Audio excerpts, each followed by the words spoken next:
I never imagined that a dusty business book gifted to me on my 18th birthday would change the trajectory of my life, just like I'll never forget the day my parents announced they were setting aside $500,000 for my sister Vanessa's dream wedding while handing me a $90 self-help paperback with a dismissive, "This is more your speed." Those moments of stark favoritism carved wounds deeper than anyone could see, but they also planted the seeds for a success story nobody, especially not my family, could have predicted. Before we jump back in, tell us where you're tuning in from, and if this story touches you, make sure you're subscribed, because tomorrow I've saved something extra special for you. The first memory I have of being invisible in my own family happened on a crisp autumn afternoon when I was 7 years old. I had spent weeks creating a detailed science project on renewable energy, complete with a working miniature windmill I'd built from scratch using parts salvaged from old toys and kitchen gadgets. My father, CEO of Reynolds Financial Group, walked through the door as I eagerly waited to show him my creation. "Dad, look what I made." I held up the small windmill, its blades spinning smoothly in the air from the living room ceiling fan. My father, Thomas Reynolds, barely glanced in my direction. "That's nice, Charlotte," he muttered, his attention immediately shifting to my older sister Vanessa, who bounded down the stairs, waving a math test with a large red A+ circled at the top. "Daddy, I got the highest score in the class," Vanessa exclaimed, her golden blonde hair bouncing in perfect curls around her shoulders. She looked like a younger version of our mother, classically beautiful, socially graceful, and effortlessly charming. My father's face transformed instantly, pride illuminating his features as he swept Vanessa into a celebratory hug. "That's my girl. I knew you had it in you." He turned toward the kitchen, still holding Vanessa's test. "Diane, come see what our star student accomplished." My mother appeared, her elegant figure framed by the kitchen doorway, wiping her hands on a dish towel. "What is it, sweet? Oh, an A+ in mathematics? Vanessa, that's wonderful." She joined the celebration, completely oblivious to me standing 3 feet away, still holding my windmill. I stood there for several minutes, the weight of the little machine growing heavier in my hands as my family continued to celebrate Vanessa's test score. Eventually, I placed my project on the side table and quietly retreated to my room. No one noticed my absence. This wasn't an isolated incident, but rather the established pattern of the Reynolds household. Vanessa, 2 years my senior, was the golden child, academically accomplished, socially adept, and physically gifted. She played tennis competitively, maintained a perfect GPA, and possessed the natural charisma that drew people to her like moths to flame.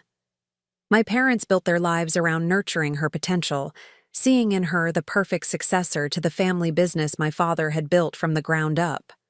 I, on the other hand, was the afterthought. While Vanessa inherited our mother's classic beauty and social grace, I took after my paternal grandmother. Slightly awkward, intensely curious, with an analytical mind that preferred solving problems to making small talk. Where Vanessa excelled in traditional academics, I thrived in creative problem-solving, entrepreneurship, and technological innovation, areas my parents considered interesting hobbies at best, distractions at worst. "Charlotte, why can't you be more like your sister?" became the unofficial soundtrack of my childhood, playing on repeat at family dinners, school functions, and holiday gatherings. Our home in Greenwich, Connecticut was impressive by any standard. A colonial mansion with 6 bedrooms, a tennis court, and a perfectly manicured garden that regularly appeared in architectural magazines. But within those picturesque walls existed 2 completely different childhoods. Vanessa's bedroom resembled a shrine to achievement, with shelves of trophies, walls of academic certificates, and closets full of designer clothes. My room, though, equally spacious, contained mostly books, dismantled electronics, and journals filled with business ideas and inventions. The disparity extended to every aspect of our lives. Vanessa's tennis competitions warranted family trips across the country.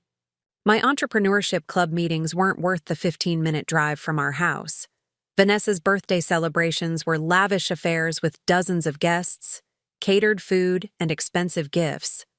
Mine were afterthoughts, usually a store-bought cake after dinner and practical gifts like clothes or school supplies.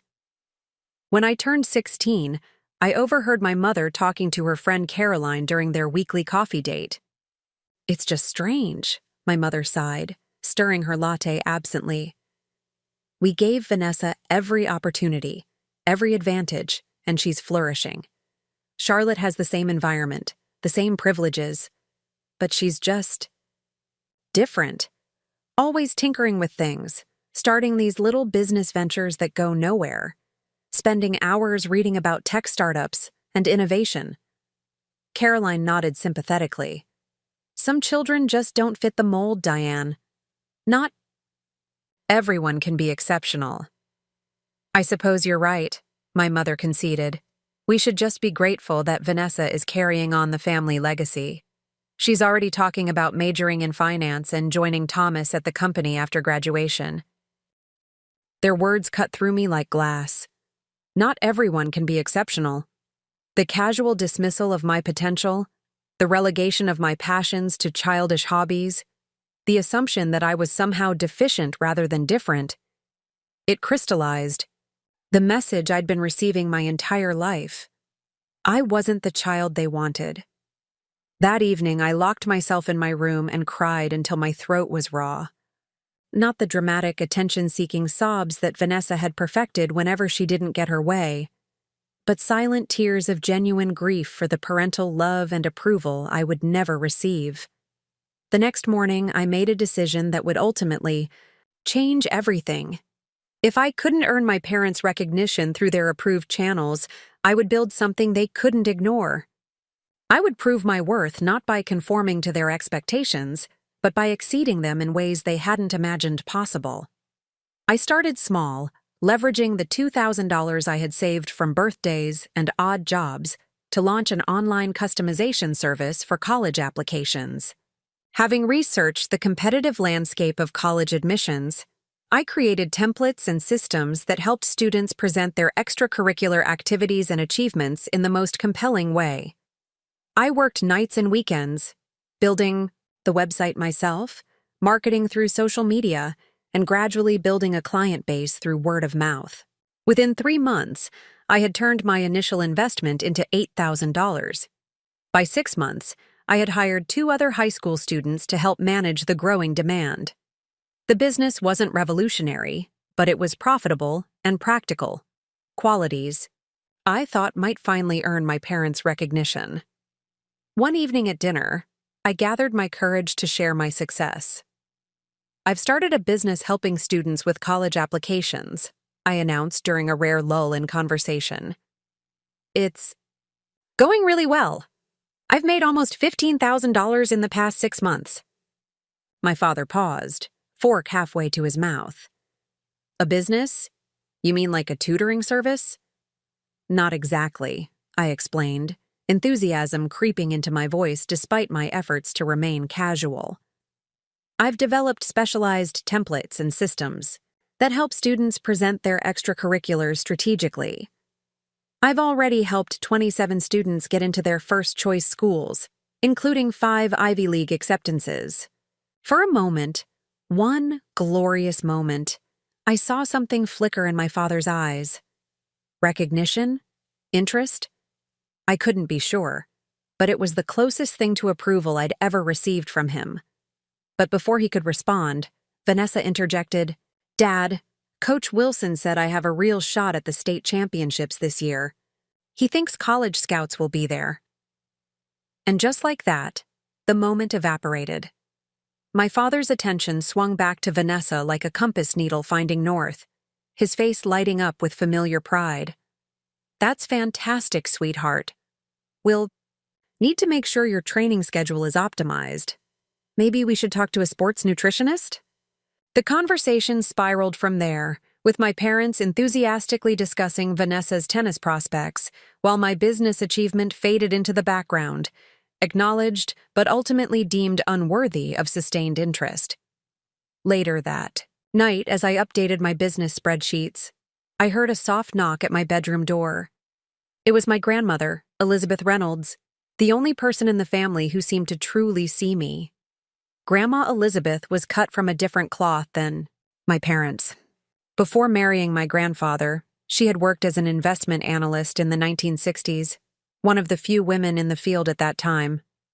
She had a shrewd mind for business and an appreciation for unconventional thinking that made her the only person who seemed to understand my entrepreneurial ambitions. "I heard about your business at dinner," she said, settling into the chair beside my desk. $15,000 in 6 months is impressive by any standard. I shrugged, trying to appear less hurt than I felt. Not impressive enough, apparently. Grandma Elizabeth's eyes softened with understanding. "Your parents are limited by their own vision, Charlotte. They can only recognize achievement that resembles their own definition of success." "Which is exactly what Vanessa embodies," I said, unable to keep the bitterness from my voice.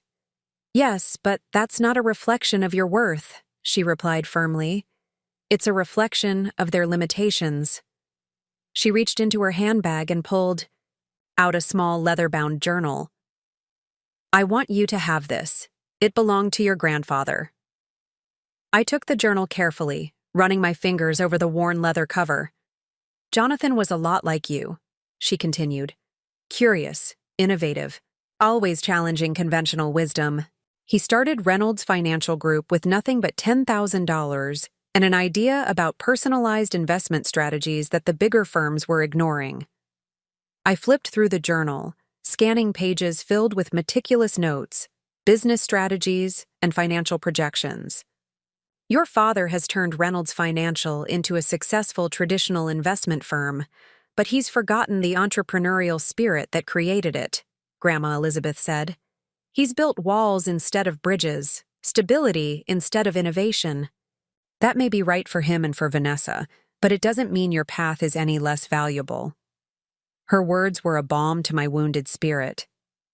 For the first time, someone was acknowledging that my different approach wasn't a deficiency, but a valid alternative.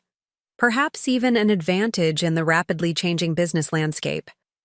Preparing and narrating this story took us a lot of time, so if you are enjoying it, subscribe to our channel. It means a lot to us. Now back to the story. "Keep building, Charlotte," she urged, squeezing my hand. "Not for their approval, but because it's who you are. The right people will recognize your value eventually." The next 2 years passed in a blur of academic requirements and entrepreneurial pursuits. My college application business continued to grow, eventually reaching a point where I was making more money than many adults with full-time jobs. I expanded into digital marketing services for small businesses, teaching myself SEO, social media strategy, and web design through online courses and relentless experimentation. My academic performance remained strong, though not exceptional like Vanessa's.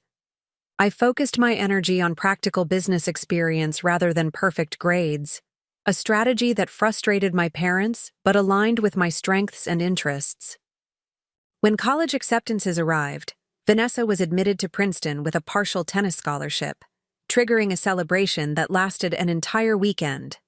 Neighbors, family friends, and business associates were invited to a lavish party commemorating her achievement and the bright future that awaited her. 2 weeks later, I received my acceptance to MIT with a substantial merit scholarship based on an entrepreneurship portfolio I had submitted.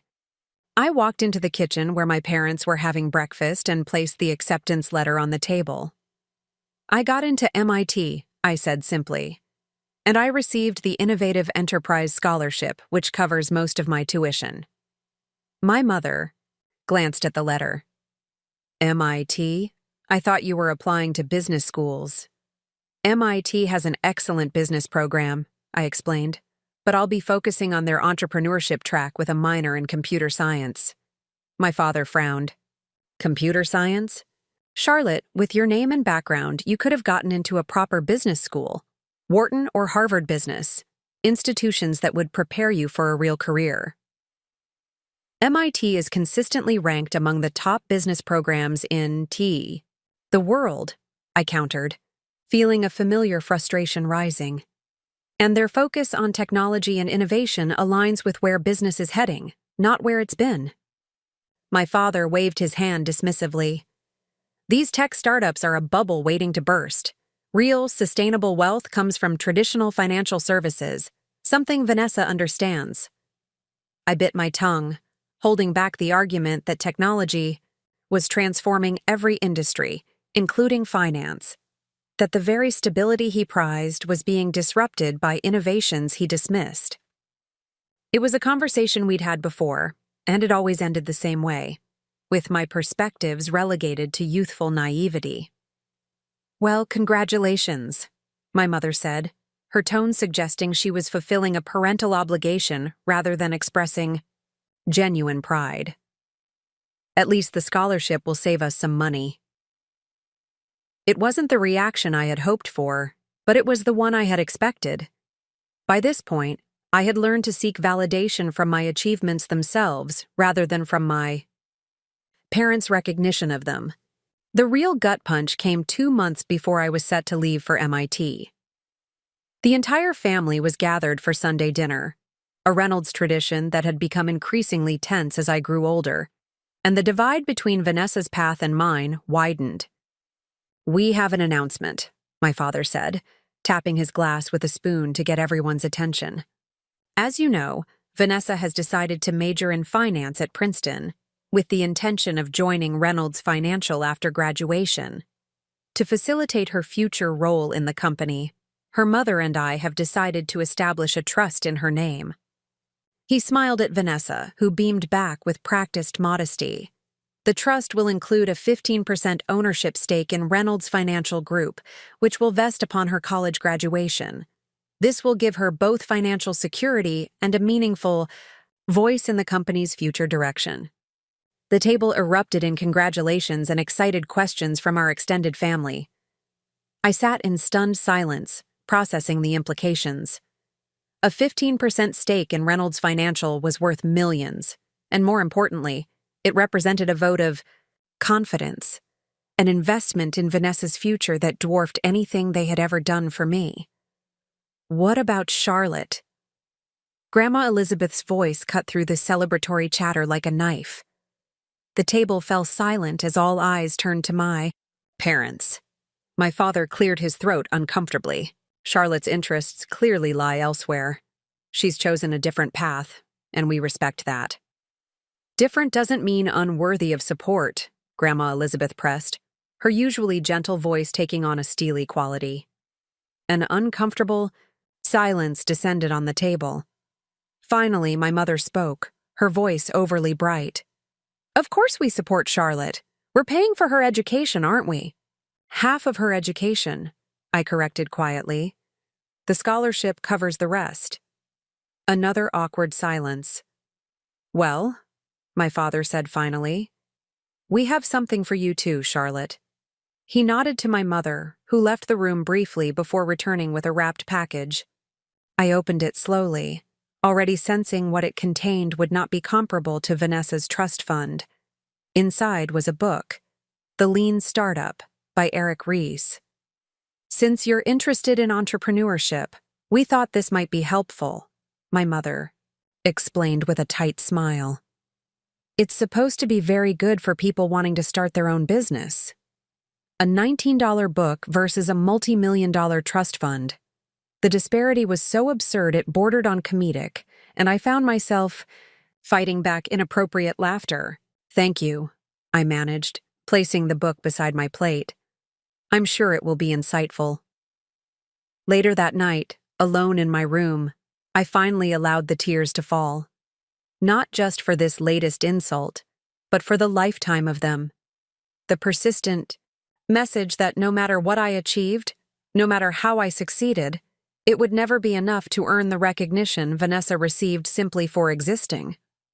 As I sat on my bed, eyes swollen from crying, my gaze fell on the book they had given me. In a moment of petty anger, I almost threw it across the room. Instead, I picked it up and began to read. By morning, I had finished the entire book, filling the margins with notes and insights. Whatever my parents' intentions in giving it to me, the content itself was valuable. A blueprint for building innovative businesses through rapid experimentation and customer feedback. I placed the book on my desk beside my grandfather's journal and the acceptance letter from MIT. Together, they represented something my parents had never intended, a foundation for a future they couldn't envision, but that I could see with increasing clarity. That morning, I made a promise to myself. I would use everything at my disposal, my education, my entrepreneurial instincts, my willingness to challenge conventional wisdom, to build something extraordinary. Not to win my parents' approval, but to render it irrelevant, to create a success so undeniable that their recognition or lack thereof would cease to matter. What I didn't realize then was that this private moment of determination would set in motion a series of events that would eventually lead me back to Reynolds Financial Group, not as the overlooked daughter seeking validation, but as someone with the power to transform the very institution that had defined my family's legacy and my own exclusion from it. MIT's campus was a revelation. For the first time in my life, I found myself surrounded by people who thought like me. Minds that sparked with innovation, questioned established systems, and valued creative problem-solving above social conformity. The architecture of the campus itself seemed to reflect this ethos. Sleek modernist buildings interspersed with whimsical sculptures and interactive installations, all designed to inspire technological creativity. During orientation week, I met Professor James Chen, faculty advisor for the entrepreneurship program. A former Silicon Valley executive who had founded and sold 3 successful startups before turning to academia, Professor Chen had a reputation for identifying students with exceptional potential and connecting them with the resources they needed to thrive.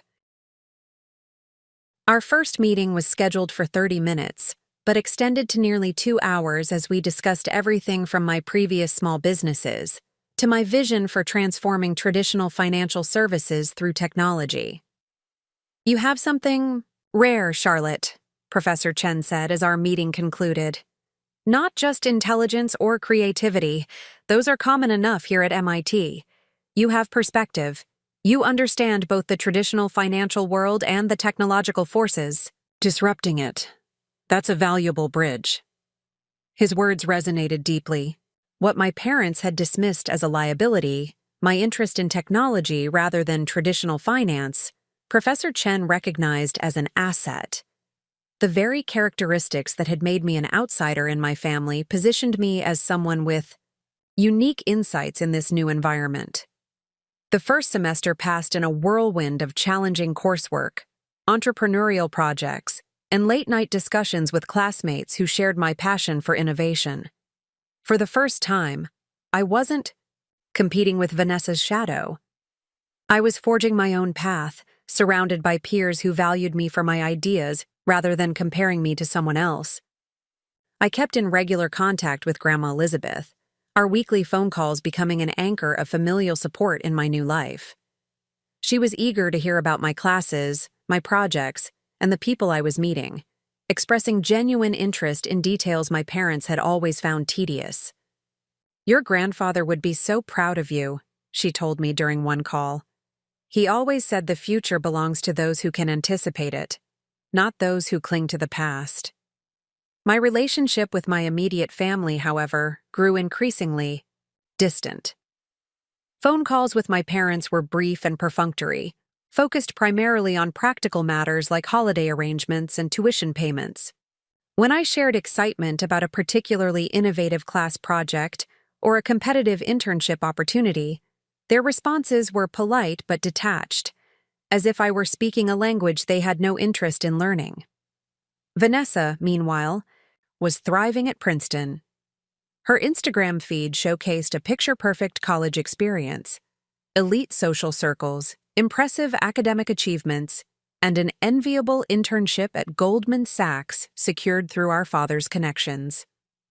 Each post garnered effusive comments from our parents, their pride evident in every response. I muted her social media accounts after the first semester, not out of jealousy, but as an act of self-preservation. I was finally building confidence in my own path, and constant reminders of the approval she received so effortlessly only reopened wounds I was trying to heal. During winter break of my freshman year, I returned home to find my bedroom had been converted into a home office for my father. "We assumed you wouldn't mind," my mother explained as she showed me to the guest room where I'd be staying. "You're only home for short visits now, and your father needed more space for his expanded client base."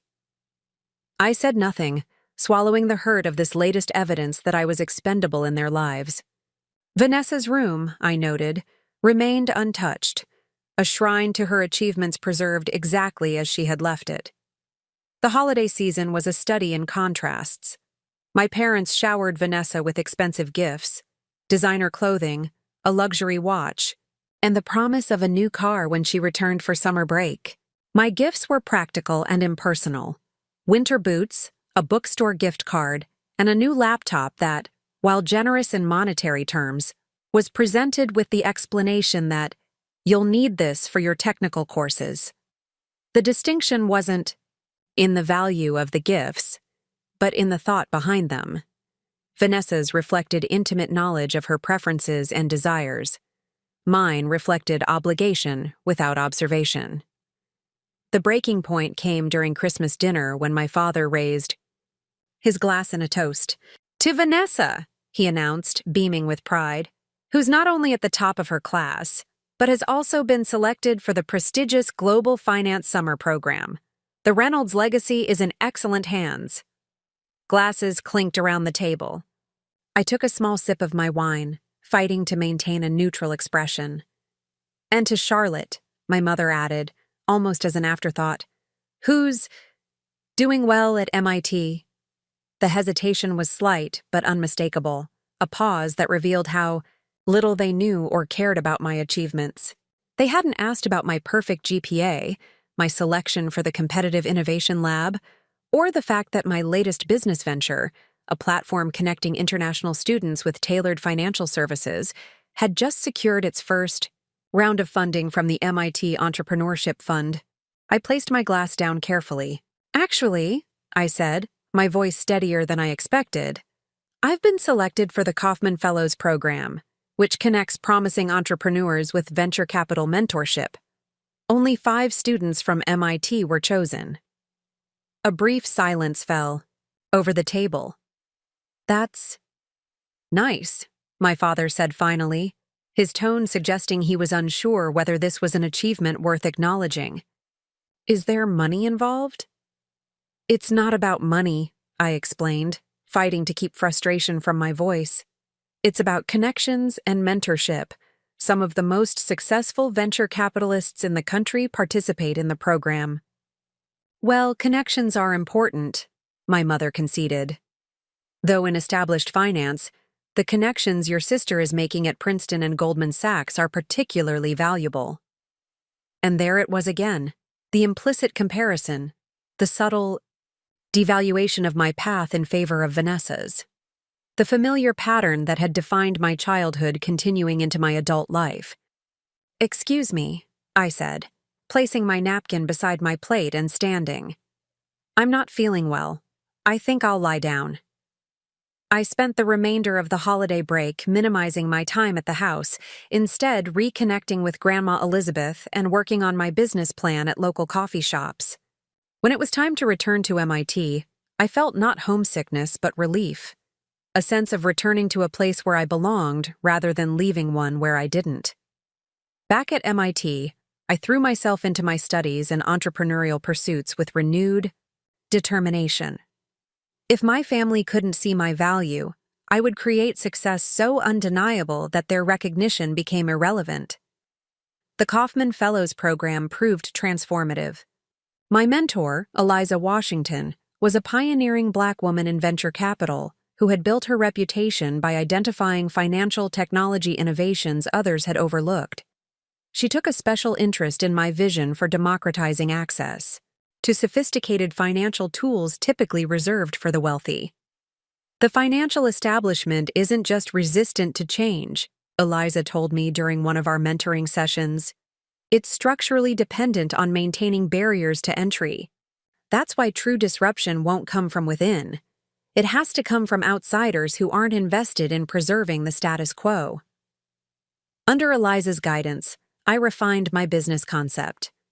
Rather than directly competing with established financial institutions like Reynolds Financial, I would create tools that empowered individuals to access markets and investment strategies previously available only to institutional investors and high-net-worth clients. You're not just building a business, Eliza said as we reviewed my updated business plan. You're creating an alternative system that challenges the fundamental assumptions of traditional finance. That's both more difficult and more valuable than simply improving existing models. By the end of sophomore year, I had transformed my concept into a functioning platform called Access Fi. The initial version focused on algorithmic investment strategies that allowed users with modest amounts of capital to create diversified portfolios optimized for their specific financial goals and risk tolerance. What made Access Fi unique was its transparent approach, educating users about financial concepts rather than mystifying them, and charging flat fees rather than commissions that created conflicts of interest. The platform launched with minimal fanfare but quickly gained traction among financially savvy millennials frustrated with traditional investment options. Every bit of revenue was reinvested into improving the platform and expanding its capabilities. I lived frugally in a small apartment shared with 2 classmates, working nights and weekends while maintaining my academic standing. Summer after sophomore year presented a dilemma. I had no desire to return home for 3 months of strained interactions and implicit comparisons. Yet, I needed to conserve financial resources to continue building Access Fi. The solution came from an unexpected, "Toyd, I'd like you to stay with me this summer," Grandma Elizabeth proposed during one of our weekly calls. "The house is too big for just me, and I'd welcome the company." Her invitation was perfectly timed. Not only would it provide free accommodation, but her brownstone in Boston's Back Bay neighborhood was just a short subway ride from MIT's campus, where I could continue using the resources of the Innovation Lab. What I didn't fully appreciate until I moved in was how strategic Grandma Elizabeth's invitation was. Her home wasn't just a convenient location, it was filled with documents, connections, and insights that would prove invaluable to my developing business. "Your grandfather kept everything," she explained as she showed me to his former office, a wood-paneled room lined with bookshelves and filing cabinets. Financial records, client correspondence, strategic plans, the entire history of Reynolds Financial from its founding through his retirement. I spent evenings after work exploring these archives, discovering a Reynolds Financial very different from the one my father now ran. Under my grandfather's leadership, the firm had been innovative and client-focused, dedicated to finding creative solutions for investors overlooked by larger institutions. The contrast with my father's approach, which prioritized high-net-worth clients and conventional investment strategies, couldn't have been more stark. "Your father didn't build Reynolds Financial?" Grandma Elizabeth observed one evening as I reviewed some of my grandfather's original business plans. "He inherited it and reshaped it according to his own limited vision. He turned an innovative financial partner into just another wealth management firm for the already wealthy." "Why didn't Grandpa stop him?" I asked. "These documents show a completely different philosophy." Grandma Elizabeth sighed. "Jonathan tried, but he made the mistake of fully retiring rather than maintaining an advisory role. Once Thomas had complete control, he steered the company toward what he understood, conventional strategies for conventional clients. It was profitable, so the board didn't object, even though it abandoned the original mission." This revelation was both disheartening and illuminating. Reynolds Financial, the institution that had defined my family's identity and against which my own ambitions had been judged, had itself deviated from its founding principles. What my father celebrated as tradition was actually a departure from my grandfather's innovative legacy. More pragmatically, these archives provided insights into the operational infrastructure of a successful financial services firm, information that proved invaluable as I continued developing Access Fee. Understanding how traditional firms structured, their operations helped me identify inefficiencies that technology could address, and regulatory requirements that any financial platform needed to satisfy. The summer with Grandma Elizabeth transformed my business in another crucial way. Through her social connections, many of whom were themselves retired finance professionals, I gained access to a network of potential advisors, investors, and early adopters.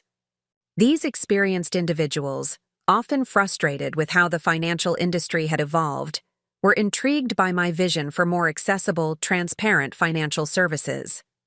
One such connection was Harold Winters, a former SEC lawyer who had become disillusioned with the regulatory capture he witnessed in the financial industry. After reviewing Access Fi's transparent fee structure and educational approach, he offered to help navigate the complex regulatory landscape, expertise that would have cost tens of thousands of dollars if obtained through traditional legal channels. What you're building addresses problems I spent decades trying to solve through regulation, Harold explained during our first meeting. Sometimes innovation succeeds where regulation fails. By summer's end, Access Fee had secured a small but significant round of funding from angel investors, primarily connections made through Grandma Elizabeth's network. The platform had grown to 15,000 users managing over $10 million in assets. Modest by institutional standards, but remarkable for a business run by a 20-year-old college student. When I returned to MIT for junior year, I faced a decision familiar to many student entrepreneurs, whether to continue my education or focus full-time on my growing business. After careful consideration and discussions with Professor Chen and Eliza, I chose a middle path, reducing my course load to part-time status while dedicating more hours to Access Fi. Your education isn't just about the degree, Professor Chen advised. It's about the environment, the connections, the resources MIT provides. Stay connected to that ecosystem as you build your company. This hybrid approach proved challenging but rewarding. My academic work informed my business decisions, while my practical experience enriched my understanding of theoretical concepts. The tension between academic rigor and entrepreneurial pragmatism created a distinctive perspective that continued to differentiate Access Fi from competitors. As Access Fi grew, so did media interest in its founder. A profile in the Boston Globe's business section led to features in industry publications and invitations to speak at fintech conferences. I accepted these opportunities selectively, focusing on venues that would advance Access Fi's mission rather than my personal profile. These public appearances had an unexpected consequence. They made it impossible for my parents to remain ignorant of my success. The daughter they had dismissed as pursuing an impractical path was now being recognized as an innovator in the very industry they revered. Their first acknowledgement came in the form of a brief email from my father. Saw your article in Financial Services Quarterly. Impressive reach for such a young company. The message wasn't exactly warm, but it represented something unprecedented, recognition of my achievements on their own terms, not in comparison to Vanessa's. I responded with a polite thank you and a link to Access Fi's latest investor presentation, maintaining professional courtesy without betraying how much their validation still affected me emotionally. As Thanksgiving approached, I debated whether to return home or remain in Boston. The prospect of facing my family, of navigating the complex emotions their belated recognition triggered, was daunting. Yet something in me needed closure, a chance to interact with them not as the overlooked daughter seeking approval, but as the successful entrepreneur I had become. You should go, Grandma Elizabeth encouraged when I shared my hesitation. Not for them, but for yourself, to show yourself how far you've come. The Charlotte Reynolds who returned to Greenwich that November was fundamentally different from the one who had left 2 years earlier. Externally, the changes were subtle: a more confident posture, a wardrobe that balanced professionalism with individuality, a calm self-assurance that no longer sought external validation. Internally, the transformation was profound. I had built an identity based on creation rather than comparison, on contribution rather than competition. The shift was evident from the moment I arrived.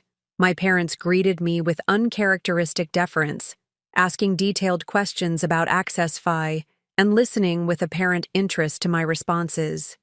My father, in particular, seemed to be re-evaluating me through the lens of professional accomplishment rather than familial expectation. "Your user acquisition strategy is impressive," he commented after I explained Access Fi's growth metrics. "How are you handling customer service with such rapid expansion?" It was the kind of practical, respectful question he might ask a business colleague, a marked departure from the dismissive attitude he had previously shown toward my entrepreneurial efforts. I answered thoughtfully, explaining our hybrid approach of AI-driven support supplemented by human specialists for complex issues. Vanessa's presence at Thanksgiving dinner highlighted just how much had changed. While still treated as the golden child, her Princeton experiences and Goldman Sachs internship, once the benchmark against which my MIT education and startups were unfavorably compared, now seemed conventional rather than exceptional. Her path, following a well-established trajectory toward traditional success, no longer overshadowed my more innovative approach. This subtle rebalancing wasn't lost on Vanessa. Always socially perceptive, she noticed the increased attention I received and responded with a mix of curiosity and competitive instinct. "Access Fee sounds interesting," she said during dinner, her tone suggesting she was both impressed and slightly threatened by my success. "Have you thought about how you'll compete with established firms like Reynolds Financial when users need more sophisticated services?" The question was pointed but fair, exactly the kind of challenge I now faced regularly in investor meetings and industry panels. "We're not trying to compete directly with traditional firms," I explained. "We're expanding the market by serving clients they've historically ignored. Many of our users have never had access to professional financial services before." My father nodded thoughtfully. "Market expansion rather than market capture. That's an interesting approach." "It's actually similar to Grandpa's original strategy for Reynolds Financial," I added, glancing at Grandma Elizabeth, who smiled slightly. "He built the firm by serving entrepreneurial clients overlooked by established institutions." A momentary tension crossed my father's face. Recognition, perhaps, that I understood the company's history in ways he hadn't expected. The conversation moved on, but something had shifted. For the first time, I had contributed to the family's business discourse as a peer rather than a protégé. That evening, as I prepared to return to Boston, my father approached me in the hallway, his manner uncharacteristically hesitant. "Charlotte, I've been thinking," he began, his voice carefully measured. "Reynolds Financial has been considering expanding our digital offerings. Your experience with Access Fee could provide valuable insights. Would you be interested in consulting on the project? Paid, of course." The proposal was surprising, but not shocking. Traditional financial institutions were increasingly recognizing the threat and opportunity represented by fintech innovations. My father was simply following industry trends by seeking expertise in this area. What was shocking was that he was approaching me for that expertise, acknowledgement not just of Access Fee's success, but of my personal value as an innovator. "I appreciate the offer," I replied, maintaining professional composure despite the emotional significance of the moment. "But Access Fee requires my full attention right now. We're preparing for another funding round and expanding our product offerings." He nodded, disappointment evident but tempered with something new. "Respect. I understand. The offer remains open if your circumstances change. As I drove back to Boston that night, I reflected on the irony of the situation. After years of seeking my parents' approval and recognition, it had finally arrived, just as I had learned to thrive without it. The validation that once seemed essential to my identity now felt like an interesting but ultimately unnecessary addition to the foundation I had built for myself. What I didn't realize then was that this subtle shift in family dynamics was merely the prelude to a much more dramatic transformation, one that would eventually bring me back to Reynolds Financial, not as a consultant or an overlooked daughter, but as something my parents had never imagined I could become. Senior year at MIT arrived with unexpected developments. Access Fi had grown beyond my initial projections, reaching 50,000 users managing over $75 million in assets. Our team had expanded to 12 full-time employees working from a modest office space in Cambridge's Kendall Square, the heart of Boston's innovation district. The company's growth attracted attention from larger financial institutions. 3 different venture capital firms approached with investment offers, each promising capital to accelerate expansion in exchange for equity and board representation. These offers presented a strategic dilemma. Accepting external investment would provide resources for faster growth, but would dilute my control over the company's direction. This is the crossroads every founder faces, Eliza advised during one of our mentoring sessions. The question isn't just about valuation or dilution, it's about alignment. Does the investor's vision for Access Fi match yours? After careful consideration of each proposal, I declined all 3. Instead, I opted for a smaller funding round from our existing angel investors, supplemented by a strategic partnership with a progressive regional bank that wanted to offer Access Fi's technology to their customers as a white label service. This arrangement provided necessary capital while preserving my decision-making authority and commitment to Access Fi's core mission. My focus on Access Fi came at the expense of academic coursework. Though I maintained passing grades, my transcript no longer featured the perfect GPA of previous semesters. This trade-off, once unthinkable to the achievement-oriented student I had been, now seemed an obvious prioritization. Access Fi wasn't just a school project or resume builder. It was becoming a genuine market innovator with the potential to transform how ordinary people accessed financial services. As graduation approached, my academic advisor called me in for a meeting. I expected a discussion about my declining academic performance. Instead, Professor Chen surprised me with an opportunity. The entrepreneurship department is launching an Executive Innovation Fellowship, he explained. It's designed for recent graduates who are actively building promising companies. The fellow receives office space, access to university resources, and mentorship from faculty and industry partners.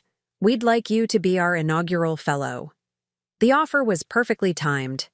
Access Fi was at a critical growth stage where continued connection to MIT's resources would be invaluable, particularly as we developed more sophisticated algorithmic trading strategies that required advanced computational capacity.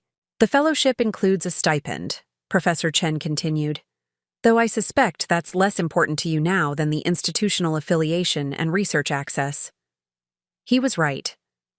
Access Fi was generating enough revenue to provide me with a modest salary, but the company's computational needs were outgrowing what we could affordably access in the private market.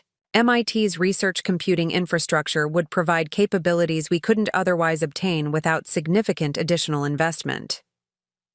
There's one more aspect that might interest you, Professor Chen added with a slight smile. Fellows are invited to give guest lectures in the entrepreneurship program. Your journey from student to founder would be particularly valuable for current students to hear. I accepted the fellowship, recognizing it as both practical support for Access Fi and an opportunity to help other young entrepreneurs navigate the challenges I had faced. The position also provided something less tangible, but equally important: institutional legitimacy. Being affiliated with MIT as a fellow, rather than just an alumna, added credibility in meetings with potential partners and financial regulators. The summer after graduation brought another significant change. Grandma Elizabeth, now 82, decided to sell her Boston brownstone and move to a retirement community in Vermont.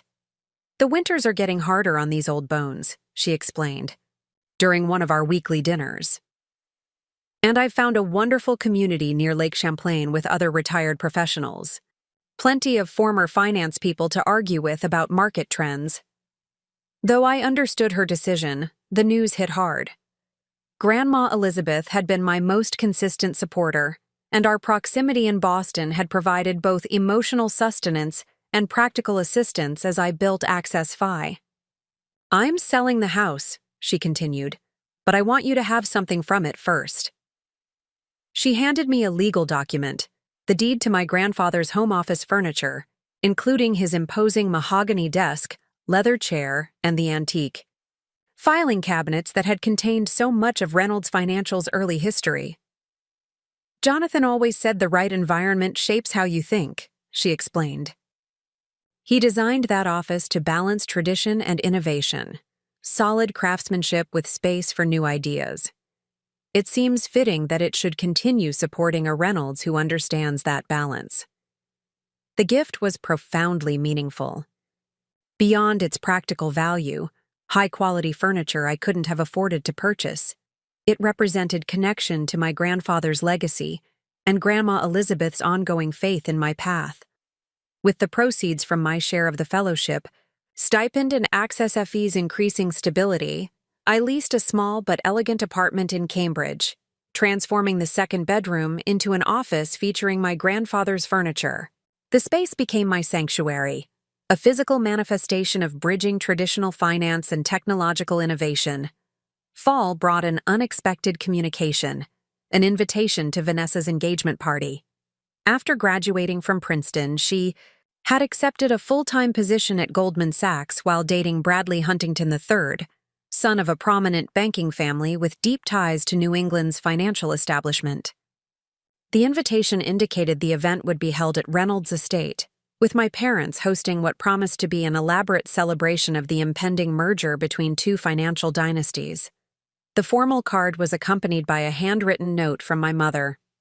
"Charlotte, we hope you can attend. And your sister would appreciate your presence, and we'd love to hear more about how your company is progressing."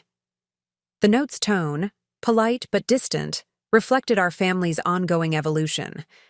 My parents had progressed from dismissing my path to acknowledging it, but true understanding or enthusiasm remained elusive. Their world still revolved around traditional markers of success, prestigious institutions, established career trajectories, and strategic social connections. Access FI's innovative approach to finance remained foreign territory, acknowledged but not fully comprehended. I debated whether to attend. The engagement party would inevitably emphasize everything I had rejected: the cultivation of wealth, for its own sake, the perpetuation of financial exclusivity, the fusion of social and economic capital to maintain established power structures. Yet declining would further distance me from my family during what was genuinely a significant moment in my sister's life. After consultation with Grandma Elizabeth, who encouraged maintaining family connections despite past hurts, I decided to attend. I would go not seeking approval or validation, but as an independent adult, maintaining appropriate family ties while staying true to my own values. The engagement party was exactly what I had expected: a carefully orchestrated display of wealth and social connection. The Reynolds Estate's expansive grounds were transformed with imported flowers, catering from a Michelin-starred restaurant, and a string quartet playing classical selections. Guests included partners from major financial firms, political figures with influence over financial regulation, and social elites whose family names appeared on buildings throughout the Northeast. I arrived early, hoping to have a moment with my family before the crush of guests. My parents greeted me with the same careful politeness they had shown at Thanksgiving, inquiring about my work and living situation with detached interest. Vanessa, resplendent in a designer dress that probably cost more than my quarterly rent, seemed genuinely pleased to see me. Despite our different paths, we had never been directly hostile to each other. The favoritism that had shaped our relationship was our parents' creation, not hers. "Charlotte, I'm so glad you came," she said, embracing me with what felt like sincere warmth. "I want you to meet Bradley. I've told him all about your fintech success." Bradley Huntington III matched every expectation for a fourth-generation banking scion. Harvard MBA, perfectly tailored suit, and the practiced charm of someone groomed for leadership from birth. To his credit, he showed genuine interest in Access Fi, asking informed questions about our regulatory approach and user acquisition strategy. "The industry needs innovation," he acknowledged, surprising me with his candor. "Traditional firms like ours are excellent at serving established clients, but less adept at reaching new demographics. Companies like yours are expanding the entire ecosystem." As more guests arrived, I circulated through the party, reconnecting with extended family members and meeting my parents' social circle. The reactions to my introduction as the founder of Access Fi ranged from polite confusion to genuine curiosity, with several guests requesting my business card for follow-up conversations. The evening's pivotal moment came during my father's formal toast to the engaged couple. Standing on the mansion's terrace overlooking manicured gardens illuminated by thousands of fairy lights, he raised his champagne flute with practiced elegance. "Today we celebrate not just the union of Vanessa and Bradley, but the joining of two families dedicated to excellence in financial services," he began, his voice carrying across the attentive crowd. "The Reynolds and Huntington names represent generations of financial stewardship, guiding clients through prosperity and challenge with equal dedication." He continued with a brief history of both families' contributions to the financial industry, emphasizing tradition, stability, and continuity. With Vanessa poised to advance through the ranks at Goldman Sachs and Bradley continuing the Huntington legacy, we can be confident that the values and expertise our families represent will continue shaping the financial landscape for generations to come. The speech was perfectly crafted for the audience, celebrating exactly the qualities they most valued. The guests nodded appreciatively, seeing in Vanessa and Bradley the ideal continuation of the established order. What struck me most, however, wasn't what my father said, but what remained unspoken. There was no mention of adaptation to changing markets, no acknowledgement of technological transformation, no recognition that the financial industry was experiencing fundamental disruption. His vision of the future was simply a continuation of the past, with new names carrying forward the same approaches. As applause followed the toast, my father made an announcement that sent ripples through the gathering. "In celebration of this momentous occasion, Diane and I are delighted to share another piece of news," he continued, gesturing for my mother to join him. "We have established a wedding fund of $500,000 for Vanessa and Bradley, ensuring their celebration will be as exceptional as their future together. Additionally, we're accelerating the timetable for Vanessa's trust, making her 15% stake in Reynolds Financial available immediately rather than waiting until her 30th birthday." The crowd responded with appropriate appreciation, several guests commenting on the generosity of the gift. I maintained a neutral expression, sipping champagne that suddenly tasted bitter. It wasn't the monetary value that stung. Access Fi's valuation now made me financially independent, but the persistent pattern. Once again, my parents were investing their resources and public approval in Vanessa's conventional path, while my unconventional one received acknowledgement without comparable support. Later in the evening, I found myself alone on a secluded portion of the terrace, taking a moment away from the persistent networking that such events entailed.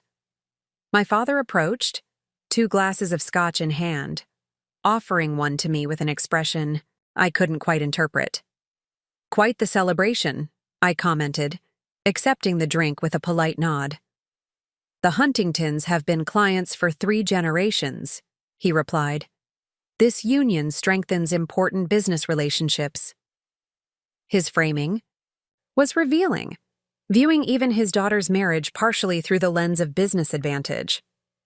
I wondered if my own achievements were similarly evaluated based on their potential benefit to the Reynolds name rather than their inherent value.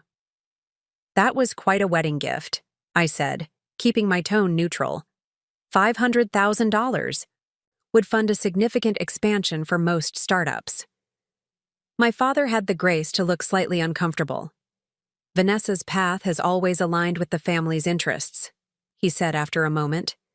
"Her success directly benefits Reynolds Financial. Your venture, while impressive, operates in a different sphere."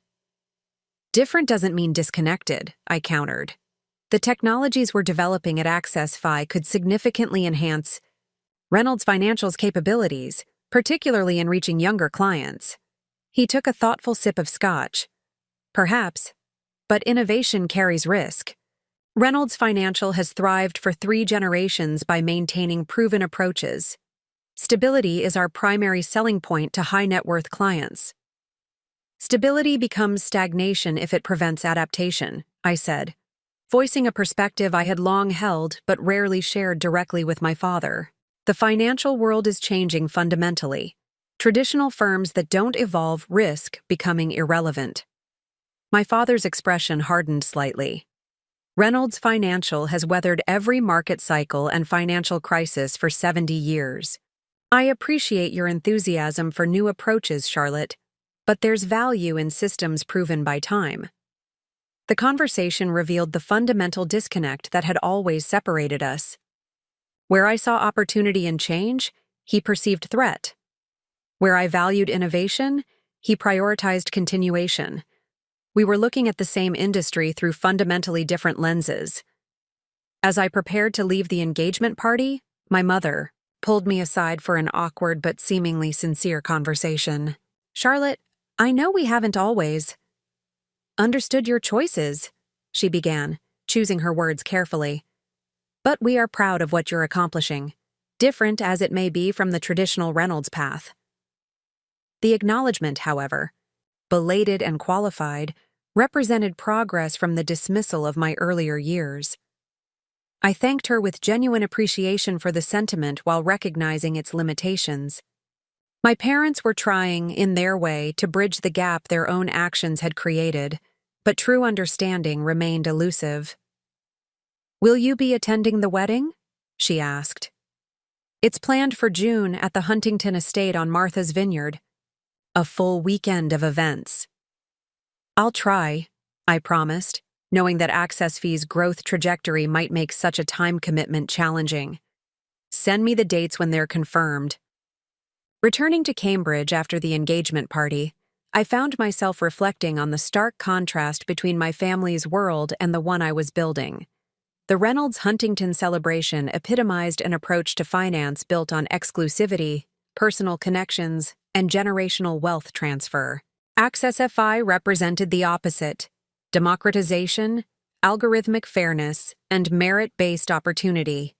This contrast crystallized my vision for AccessFi's next phase of development.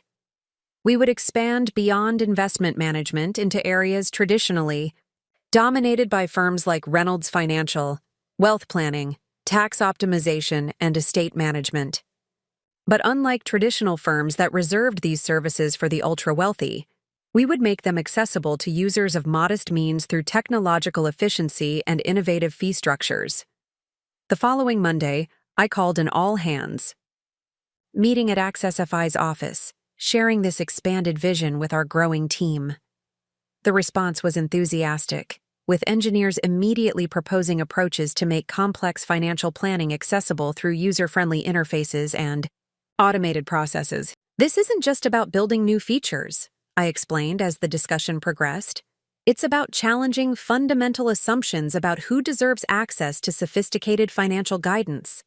The knowledge and strategies that firms like Reynolds Financial reserve for millionaires should be available to teachers, nurses, and small business owners." The team embraced this mission with renewed energy. Over the next 3 months, we developed and launched Access Fee Planner, a comprehensive financial planning tool that used artificial intelligence to provide personalized guidance typically available only through expensive human advisors. The product launch exceeded our most optimistic projections. User growth accelerated dramatically, with total assets under management passing $200 million by year-end. Industry publications took notice, with Financial Innovation Quarterly naming Access FI Most Disruptive FinTech of the Year and featuring me on their 30 Under 30 list of financial innovators. This public recognition inevitably reached my parents' attention.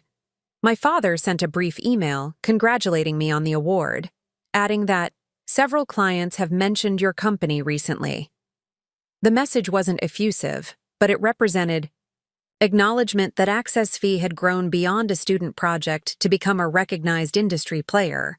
Vanessa's wedding arrived the following June, a multi-day extravaganza on Martha's Vineyard featuring everything money could buy, from celebrity entertainment to custom fireworks displays. The event was covered in society pages and financial industry publications alike, celebrating the union of two prominent financial families. I attended the main ceremony and reception, but skipped most peripheral events, citing unavoidable work commitments.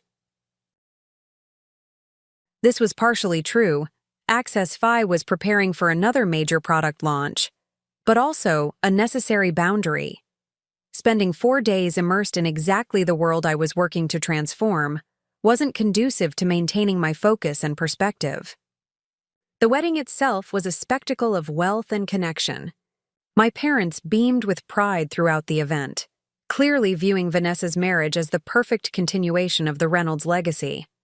The $500,000 wedding fund had evidently been treated as a minimum rather than a limit, with estimates in society pages placing the total cost closer to $1 million. During the reception, I found myself seated at a table with several financial industry veterans, including Walter Kensington, a senior partner at one of the largest investment banks in the country. To my surprise, he was familiar with Access FI's work. "Your perspective on automated wealth management is quite interesting," he commented after introducing himself. "I've had our innovation team studying your approach. The interface is remarkably intuitive for handling complex financial concepts." The conversation that followed was one of the most intellectually engaging of the entire wedding weekend. Walter asked incisive questions about Access Fi's technology, business model, and regulatory approach. Unlike many traditional finance executives, he seemed genuinely interested in understanding innovation rather than dismissing it. "The industry is changing faster than most established players are willing to admit," he observed as our discussion concluded. "Firms that adapt will thrive. Those that resist will become obsolete, regardless of their historical prominence. If you're ever interested in discussing strategic partnerships, my door is open." His perspective was refreshingly aligned with my own assessment of the financial landscape. As I left the wedding that evening, I reflected on the irony that I had found more meaningful professional connection with a stranger at my sister's wedding than I had ever experienced with my own father, despite our shared industry. Returning to Cambridge, I channeled my energy into Access FE's continued expansion. The MIT Fellowship provided access to computational resources that enabled us to develop increasingly sophisticated financial modeling tools. Our user base continued growing, with particular traction among millennials disillusioned with traditional financial services. Then came the news that would ultimately transform my relationship with Reynolds Financial. The company was exploring a potential acquisition by National Trust Financial, a major financial conglomerate known for absorbing regional firms and standardizing their operations to maximize efficiency and profitability. The information reached me through Grandma Elizabeth, who maintained connections with several board members, emeritus of Reynolds Financial. "Thomas believes this is the optimal path forward," she explained during one of our weekly phone calls. "National Trust is offering a substantial premium over market valuation, and he sees it as securing the company's future in an increasingly competitive landscape. The news was surprising, but not shocking. My father's approach to business had always prioritized stability and predictability. Selling to a larger institution represented a logical extension of that philosophy, sacrificing independence for security. "What happens to the Reynolds name if the acquisition goes through?" I asked, already suspecting the answer. "Eventually, it disappears," Grandma Elizabeth confirmed. "National Trust typically maintains acquired brands for 3 to 5 years before full integration. After that, Reynolds Financial would exist only in corporate archives." The thought of my grandfather's creation being absorbed and ultimately erased struck me as profoundly sad. Reynolds Financial had begun as an innovative response to unmet market needs, not unlike Access Fee itself. That legacy deserved better than corporate assimilation. "When is the board voting on the acquisition?" I asked, an idea beginning to form in my mind. "Next quarter," Grandma Elizabeth replied. "Thomas is confident it will pass, but several board members have expressed reservations about National Trust's approach to client relationships. They're known for emphasizing efficiency over personalization." The conversation planted a seed that would grow into the most audacious plan of my career, preventing Reynolds Financial's acquisition by offering an alternative vision for its future, one that honored its innovative origins while embracing technological transformation. The plan was ambitious to the point of seeming impossible. Access Fi was successful, but still a fraction of Reynolds Financial's size. Creating a viable counteroffer would require resources far beyond what we currently controlled. Yet the more I considered the possibility, the more convinced I became of its potential. Access FI's technological infrastructure combined with Reynolds Financial's established client base and regulatory standing could create something more valuable than either company independently, a firm that bridged traditional finance and technological innovation, exclusivity and accessibility. The path forward would require perfect execution across multiple dimensions, securing necessary financing, developing a compelling business case for the board, navigating complex regulatory requirements, and addressing inevitable family complications. The odds were heavily against success. But as I sat at my grandfather's desk in my Cambridge apartment, reviewing Reynolds Financial's publicly available financial information, I felt a sense of clarity and purpose that transcended ordinary business ambition. This wasn't just about building something new. It was about preserving something valuable while transforming it for the future.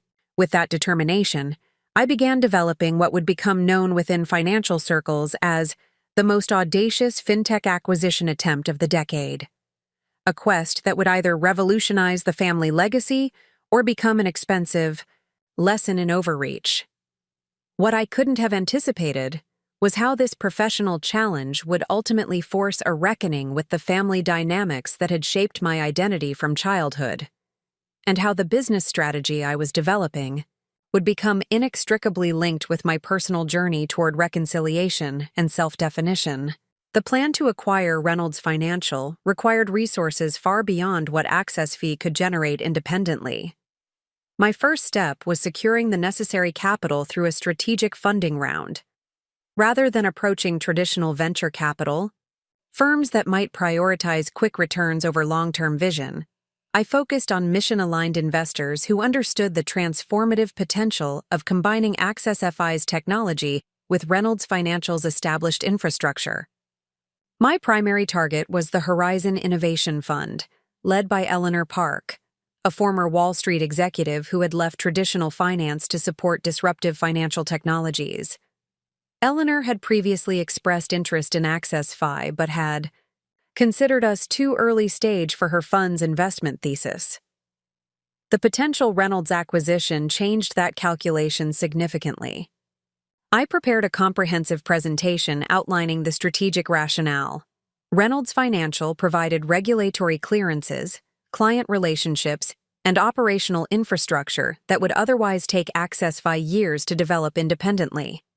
AccessFi contributed technological capabilities, a younger demographic of users, and innovative service models that Reynolds Financial had failed to develop under my father's leadership. This isn't just a business combination, I explained during my presentation to the Horizon Investment Committee. It's a bridge between traditional and modern approaches to finance, combining established expertise with technological innovation to create something neither company could achieve independently. Eleanor's response was measured but encouraging. The strategic logic is compelling, but the execution complexity is substantial. You're proposing that a company with $300 million in assets under management acquire one managing over $5 billion. The regulatory hurdles alone would be formidable. That's precisely why we need the right partners, I acknowledged. This acquisition requires patient capital from investors who understand both traditional finance and technological disruption.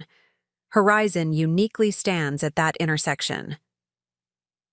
After 3 rounds of increasingly detailed discussions, Horizon committed to lead a $150 million funding round specifically structured to support the acquisition attempt. Their investment was contingent on securing additional capital from complementary sources and developing a viable regulatory strategy for the proposed combination. With Horizon's commitment as validation, I approached several other potential investors, including Walter Kensington, the investment bank partner I had met at Vanessa's wedding. His firm, Kensington Capital, specialized in financial services transformations and had been increasingly focused on technology-driven changes in the industry. "Your timing is impeccable," Walter commented during our initial discussion. "We've been looking for opportunities to invest in the integration of traditional and digital finance. This combination represents exactly the future we envision for the industry." Kensington Capital committed $75 million to the funding round, with Walter joining as a strategic advisor to help navigate the complex regulatory landscape the acquisition would entail. His extensive relationships with financial regulators would prove invaluable as the process advanced. The final piece of the capital structure came from an unexpected source. During a routine update call with Grandma Elizabeth about the acquisition plans, she asked detailed questions about the investment structure and capital requirements. "You're still approximately $50 million short of what you'll need for a credible offer," she observed after reviewing the financial projections I had shared. "Have you considered approaching some of your grandfather's original clients? Many have remained with Reynolds Financial primarily out of loyalty to his vision, not necessarily alignment with your father's approach." This insight led to meetings with several wealthy families who had been with Reynolds Financial since my grandfather's era. Many expressed frustration with the increasingly standardized services the firm had offered under my father's leadership and concern about further homogenization under national trust ownership. The Sullivan family, whose shipping business had been one of my grandfather's first major clients, was particularly receptive to my vision. Martin Sullivan, now in his 70s, remembered my grandfather's personalized approach with evident nostalgia. Jonathan Reynolds understood that financial services should adapt to clients' unique circumstances, not force clients into standardized models, he recalled during our meeting at his Boston office. That philosophy seems to have been lost at Reynolds Financial in recent years. "Your approach with AccessFi appears closer to your grandfather's original vision than what the firm has become." The Sullivan family office committed $30 million to the funding round, with several other legacy clients contributing smaller amounts that collectively provided the remaining capital needed for a viable acquisition offer. By early October, I had secured commitments for $275 million in funding, sufficient to make a credible offer for Reynolds Financial, while maintaining enough operating capital to support the combined entity through the integration process. The BICE financial structure was designed to allow AccessFi to technically serve as the acquiring entity despite being the smaller company, with the investors receiving preferred equity in the combined organization. The next challenge was developing a detailed integration plan addressing operational, technological, and cultural aspects of combining the two companies. This required deep understanding of Reynolds Financial's internal operations, information not publicly available, and certainly not something my father would willingly provide to a potential competing bidder. Once again, Grandma Elizabeth proved an invaluable ally. Though no longer actively involved in Reynolds Financial's governance, she maintained close relationships with several senior executives who had served since my grandfather's era. Through these connections, I obtained insights into the firm's technological infrastructure, client service models, and operational challenges.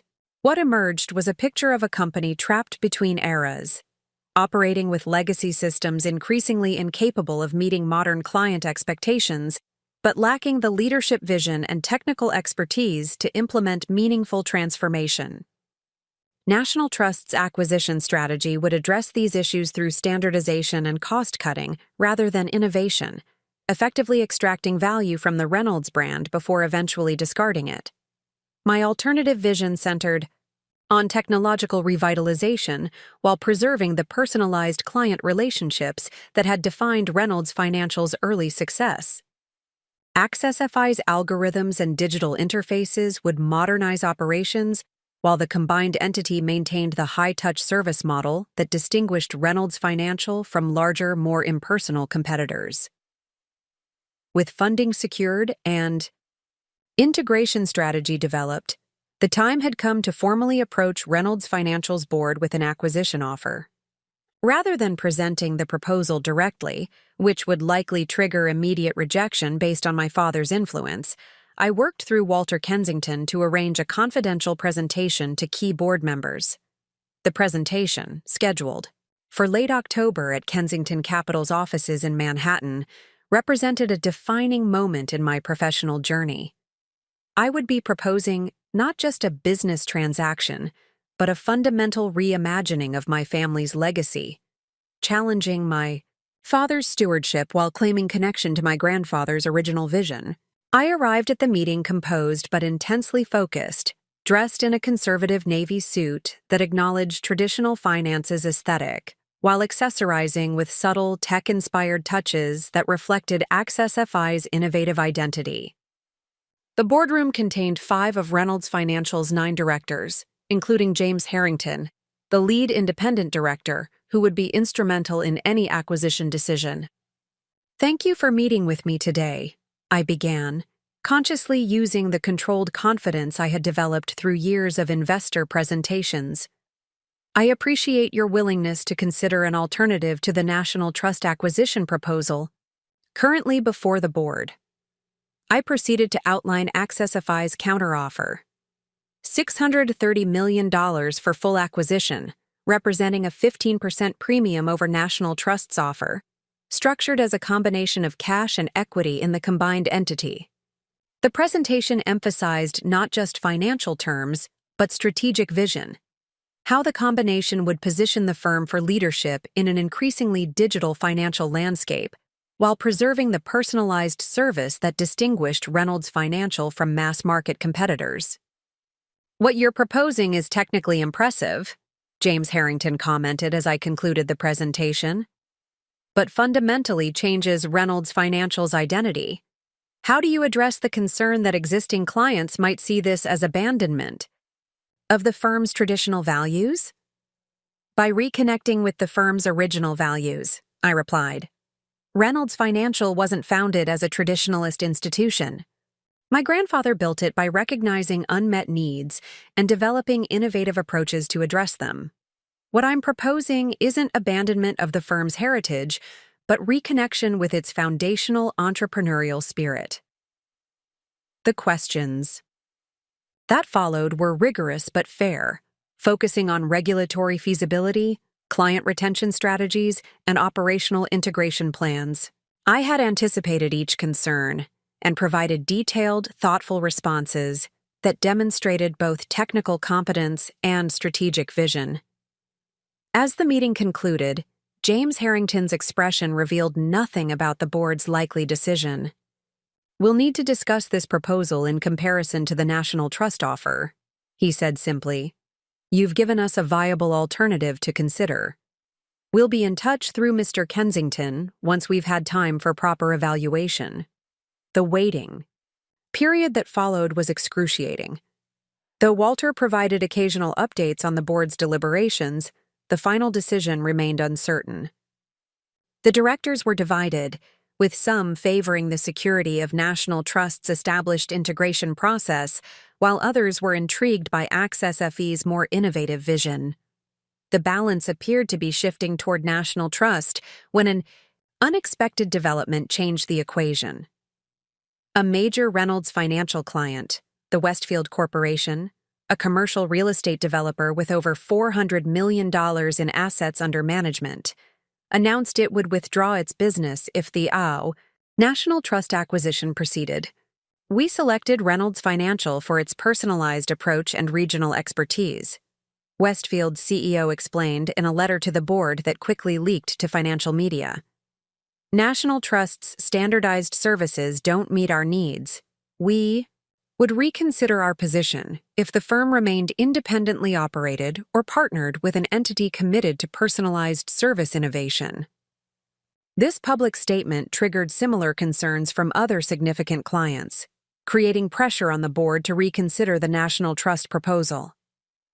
Walter informed me that my acquisition offer was receiving renewed attention, with particular focus on client retention projections under different ownership scenarios. 2 weeks after Westfield's announcement, I received a call from James Harrington requesting a second presentation to the full board, including my father as CEO.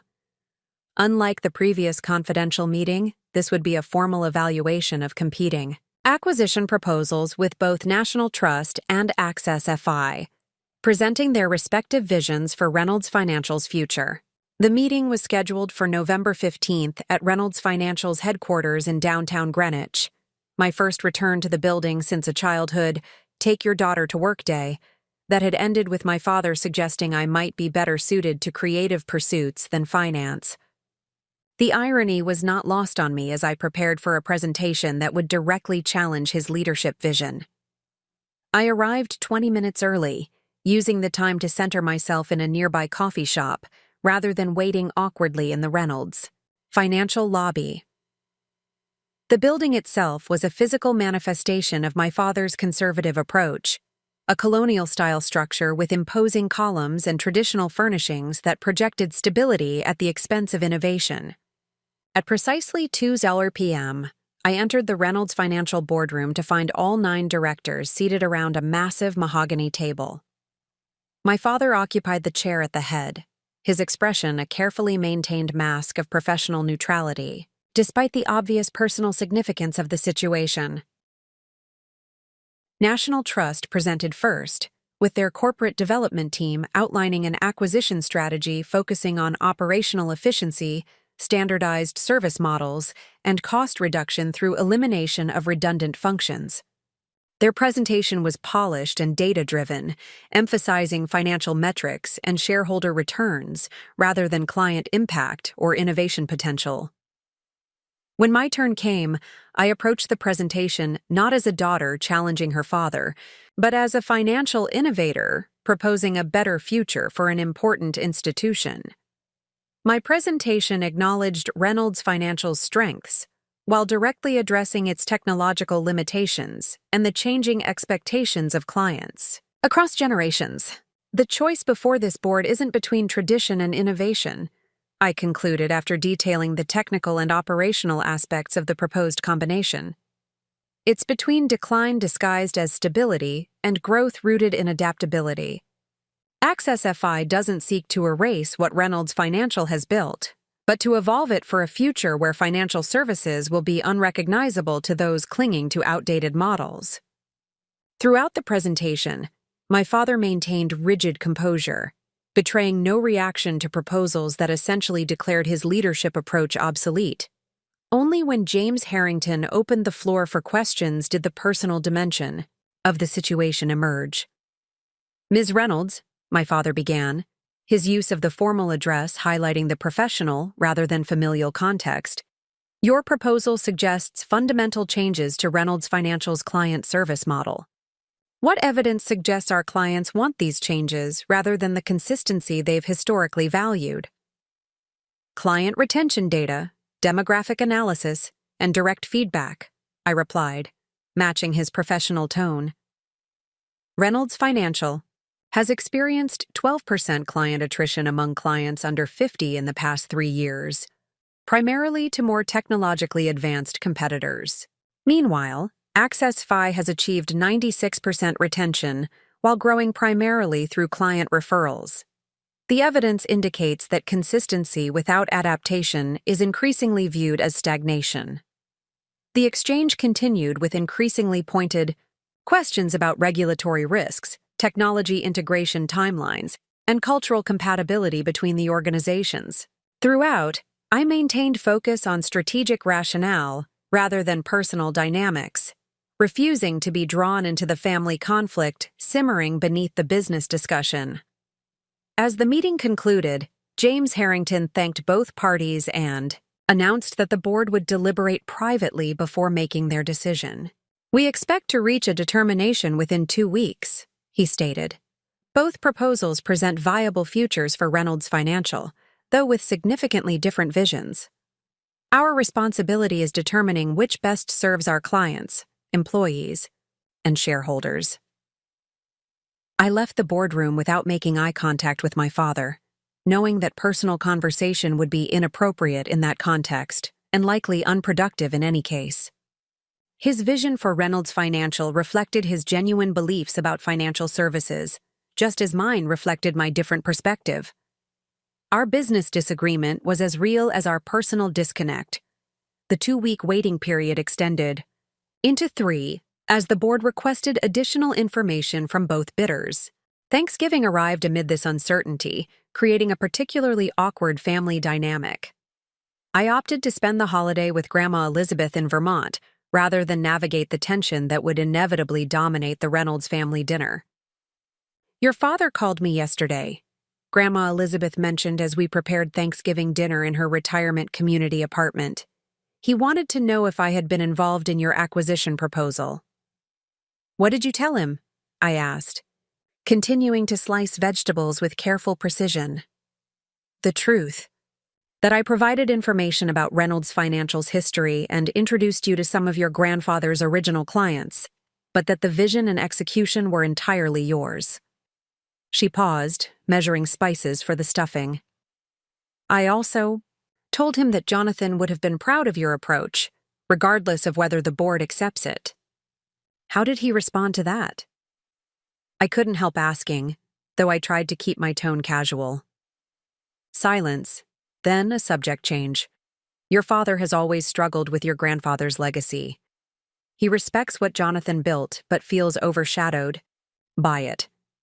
Your proposal likely feels like history repeating itself, the innovative Reynolds challenging the traditionalist." This perspective provided useful context for the board's potential decision. My father would likely view acceptance of AccessFi's proposal as personal repudiation rather than business evolution. This realization led me to add a crucial element to the offer, a structured leadership transition that would allow my father to remain as chairman for 2 years, focusing on client relationships while I led technological integration as CEO. I communicated this modification to James Harrington via email the following Monday, emphasizing that it reflected practical recognition of my father's client relationships rather than a concession to family dynamics. The board would make their decision based on business merit, but acknowledgement of transition sensitivities might make implementation more successful if AccessFi's proposal were selected. On December 10th, exactly 1 month after my formal presentation, Walter Kensington called with news that the Reynolds Financial Board had reached a decision. They had voted 5-4 in favor of AccessFi's acquisition proposal, with James Harrington casting the deciding vote after extensive consultation with major clients. "Congratulations," Walter said, his tone balancing professional decorum with genuine warmth. "You've just executed one of the most audacious financial technology acquisitions in recent memory. The board was particularly impressed with your modified leadership transition proposal, which they felt demonstrated maturity and strategic thinking beyond the technical aspects of the combination. The formal announcement would come the following morning, with both companies issuing coordinated press releases emphasizing continuity for clients alongside technological enhancement. The transaction would formally close after regulatory approval, likely in approximately 6 months. "Has my father been informed?" I asked, the personal dimension suddenly reasserting itself now that the business decision was finalized. "James." "Harrington called him immediately after the vote," Walter confirmed. "I don't have details of that conversation, but the press release includes a quote from him supporting the combination as an evolution that honors Reynolds Financial's heritage while embracing necessary innovation." The carefully crafted statement sounded nothing like my father's natural voice, suggesting the public relations teams had already taken control of the narrative. What mattered wasn't the polished quote, but how he genuinely felt about a decision that fundamentally challenged his leadership legacy. I found out the next morning when my father called, the first direct communication we'd had since the board presentation. "The board has made their decision," he began without preamble, his voice controlled but with underlying tension evident. "I've instructed the executive team to cooperate fully with transition planning. Whatever our personal differences, Reynolds Financial deserves a successful future." "Thank you," I replied, matching his professional tone while searching for words that might bridge the personal gulf without denying the reality of our different visions. "The leadership transition structure is sincere. Your client relationships and institutional knowledge are valuable assets for the combined organization." A pause followed, heavy with unspoken history. "You presented a compelling vision," he finally said, the admission clearly difficult. "Different from what I would have chosen, but apparently aligned with where the market is moving. The board made a rational decision." This acknowledgement, however grudging, represented significant evolution from the father who had dismissed my business ideas throughout my youth. Professional recognition, if not personal reconciliation, was emerging from the acquisition process. "I'd like to meet to discuss transition planning," I offered, maintaining the professional framing that seemed to enable our communication. "There are aspects of Reynolds Financial's operations where your perspective would be particularly valuable." "I'll have my assistant schedule something," he agreed before ending the call with businesslike efficiency. The public announcement generated significant attention in financial media, with headlines emphasizing the unusual dynamics of a smaller, newer company acquiring a long-standing institution.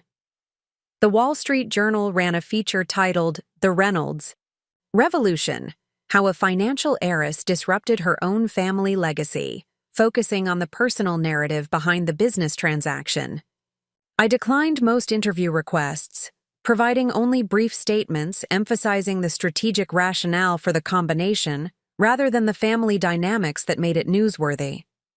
The acquisition was significant regardless of the personal elements, representing a new model for integrating traditional finance with technological innovation. The 6 months between announcement and closing were filled with intensive planning. Integration teams from both companies worked to map technology systems, client service models, and organizational structures. Regulatory filings required exhaustive documentation of how the combined entity would maintain compliance while implementing new approaches to financial services. Throughout this period, my father maintained professional cooperation while keeping personal interaction minimal. We met weekly to discuss transition issues, with conversations focused exclusively on business matters, client retention strategies, regulatory considerations, and team restructuring. These discussions were substantive and occasionally even productive, as his experience complemented my innovative perspective in addressing complex operational challenges. The closing date was set for June 15th, almost exactly a year after Vanessa's wedding with its $500,000 celebration and acceleration of her trust fund. The timing created a symbolic bookend to a year that had transformed both my professional trajectory and family relationships. The day before closing, I received an unexpected call from my mother, who had remained largely in the background throughout the acquisition process. "I'd like to have dinner with you tonight," she said, her voice carrying an unusual combination of hesitation and determination. "Just the two of us. There are things I think we should discuss before tomorrow makes everything official." We met at a small restaurant in Greenwich, away from the financial district where we might encounter Reynolds Financial employees or family connections. My mother arrived precisely on time, dressed with her usual elegant restraint, though I noticed subtle signs of stress in her expression and posture. "This past year has been illuminating," she began after we had ordered. "Watching you create something so significant while simultaneously challenging Thomas's vision for Reynolds Financial has forced me to reconsider many of my assumptions." I remained silent, allowing her to continue without interruption. "I failed. You, Charlotte," she said directly, meeting my eyes with unusual intensity. "Not just in small ways, but fundamentally. I accepted and reinforced a family dynamic that valued Vanessa's conventional achievements while dismissing your different but equally valid path. That was wrong, and I'm sorry." The apology, unexpected and seemingly sincere, momentarily left me speechless. Throughout my childhood and early adulthood, my mother had been a secondary force in the family's favoritism, less actively dismissive than my father, but consistently reinforcing the pattern through her choices and attention. "What changed your perspective?" I finally asked, genuinely curious about the evolution her words suggested. "Many things cumulatively," she replied, considering the question seriously. "Seeing how differently Grandma Elizabeth evaluated your potential was the first crack in my certainty. Then watching you build Access Fi into something substantial despite our lack of support. The board's decision to accept your vision over national trusts was particularly significant. Objective validation from financial experts that your approach had genuine merit." She paused, seeming to search for the right words. "But the most powerful realization came from reflecting on how differently your father and I supported you and Vanessa. The $500,000 wedding fund compared to a business book for your birthday. The trust fund acceleration for her versus the conversion of your bedroom to an office. When I finally saw these patterns clearly, I couldn't defend them even to myself." The closing day for the acquisition arrived with ceremonial formality. The Reynolds Financial boardroom, with its imposing mahogany table and oil paintings of past chairmen, hosted the signing ceremony attended by key executives from both companies, legal representatives, and major investors. My father sat at one end of the table in his customary position, while I occupied a seat near the middle, deliberately avoiding the appearance of immediately claiming leadership territory. James Harrington called the gathering to order with practiced authority. "Today marks a significant transition in Reynolds Financial's history," he began. "After 72 years as an independent firm, we begin a new chapter as part of a combined organization that honors our heritage while embracing technological innovation." The legal process proceeded methodically, signatures on dozens of documents transferring ownership, establishing the new governance structure, and formalizing leadership responsibilities. I signed each with deliberate attention, acutely aware of the historical significance not just for the companies involved, but for my personal journey. When the final document was executed, James Harrington invited my father to make remarks as the outgoing CEO.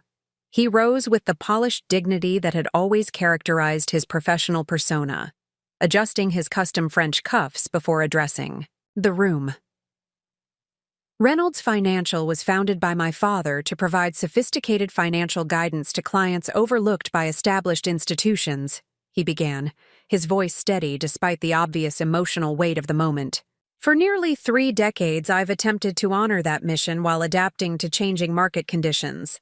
The financial landscape continues evolving, requiring new approaches and technologies beyond my particular expertise. He paused, glancing briefly in my direction before continuing. Charlotte brings a vision for financial services that leverages technology to expand access without sacrificing personalization. Our board has determined this represents the most viable future for Reynolds. Financial. As chairman during this transition period, I commit to supporting this evolution while ensuring we maintain the client-focused values that have defined our firm since its founding.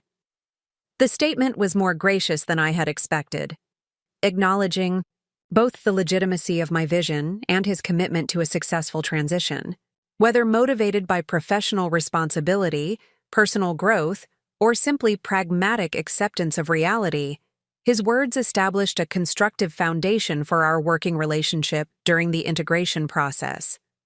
When invited to speak as the incoming CEO, I focused on operational continuity and strategic evolution, rather than personal dynamics.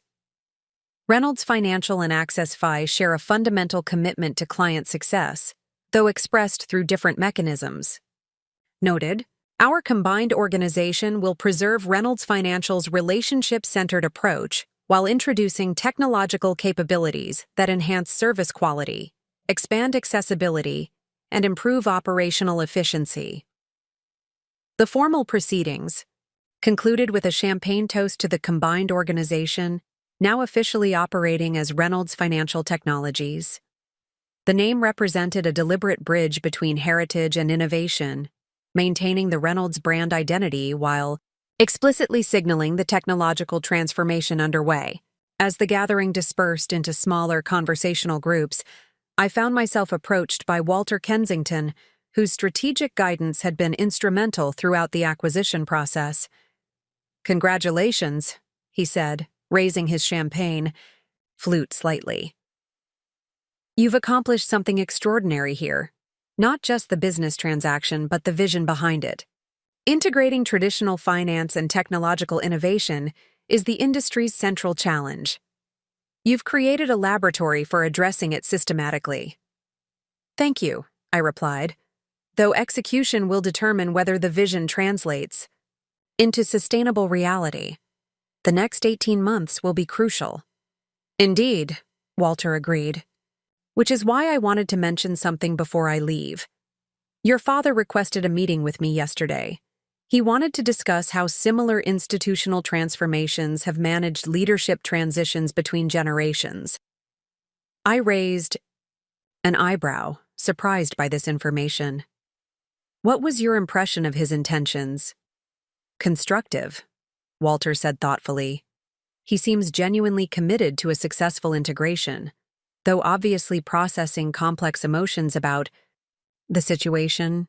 He asked insightful questions about how to balance maintaining client confidence through continuity while enabling necessary changes." Walter paused, choosing his next words carefully. "My impression is that he's trying to find a way to support your vision without feeling that doing so invalidates his own contributions." This perspective helped explain my father's unexpectedly gracious remarks during the ceremony. He was struggling to reconcile his lifelong commitment to traditional finance with recognition that the industry's future required approaches he had historically resisted. The process was likely painful, but appeared to be sincere.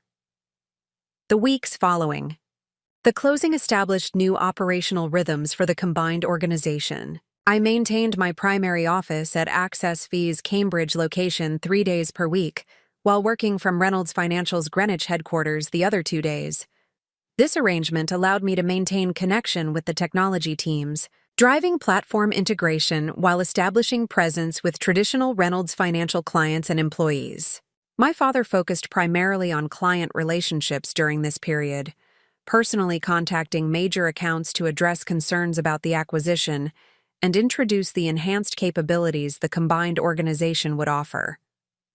This role suited his strengths while reinforcing continuity during the transition period. Our weekly executive meetings reflected the organizational integration in progress. Access FI's technology and product leaders joining Reynolds Financial's traditional department, heads in sometimes awkward but increasingly productive collaboration. Cultural differences between the organizations emerged immediately, from communication styles to decision-making processes, creating friction that required active management.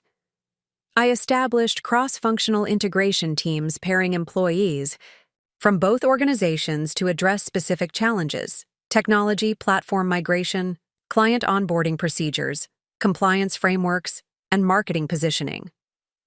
These teams created connection points between traditionally isolated functions while developing practical solutions to operational challenges. 3 months into the integration process, a significant client crisis emerged that unexpectedly accelerated the personal reconciliation between my father and me. The Westfield Corporation, whose public support had been instrumental in the acquisition decision, faced a liquidity challenge when a major development project encountered unexpected regulatory obstacles. They needed substantial capital restructuring within a compressed timeframe to avoid potential default on existing obligations. In traditional Reynolds financial operations, such situations were handled through established relationships with institutional lenders, a process my father had refined over decades. However, this approach typically required weeks of negotiation and documentation, time Westfield no longer had.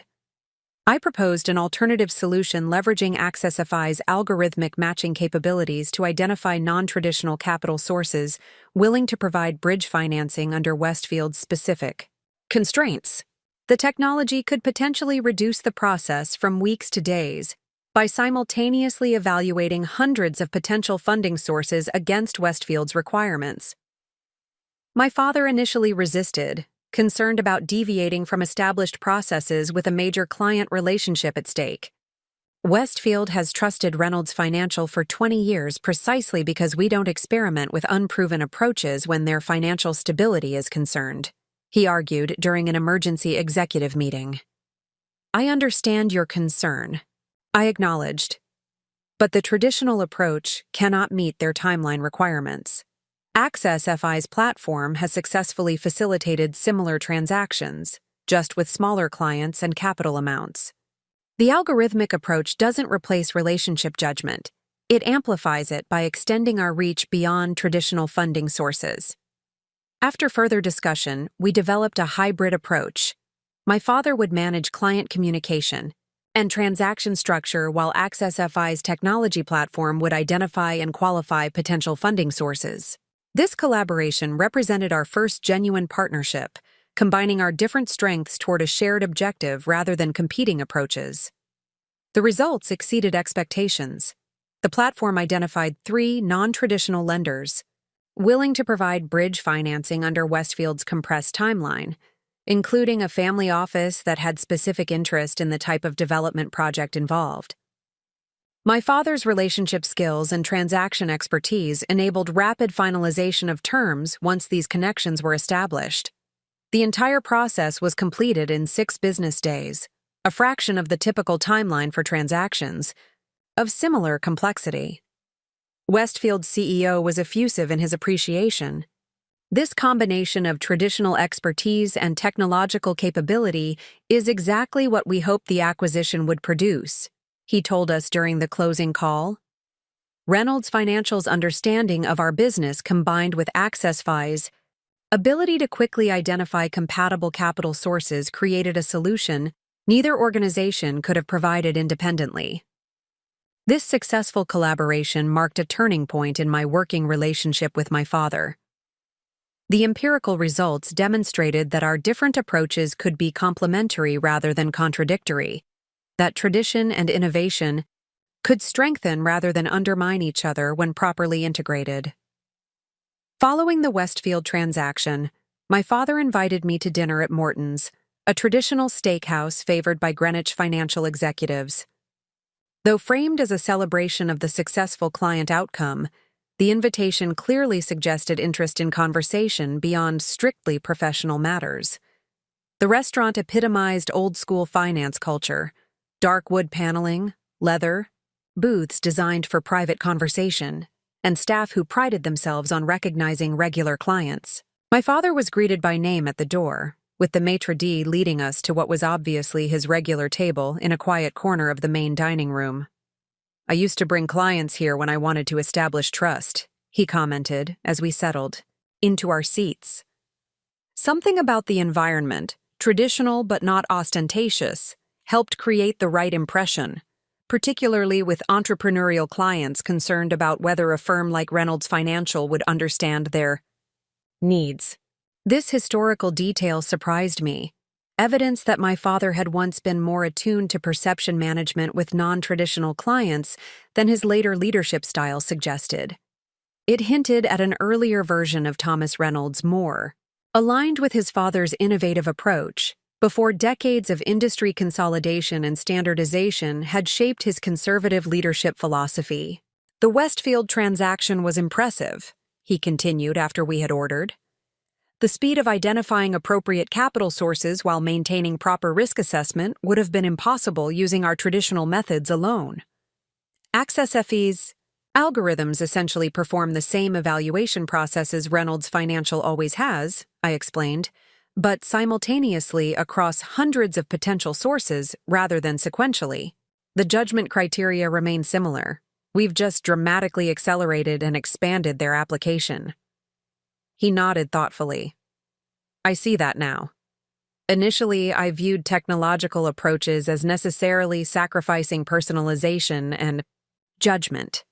The Westfield case demonstrated otherwise, technology implementing human judgment at scale rather than replacing it."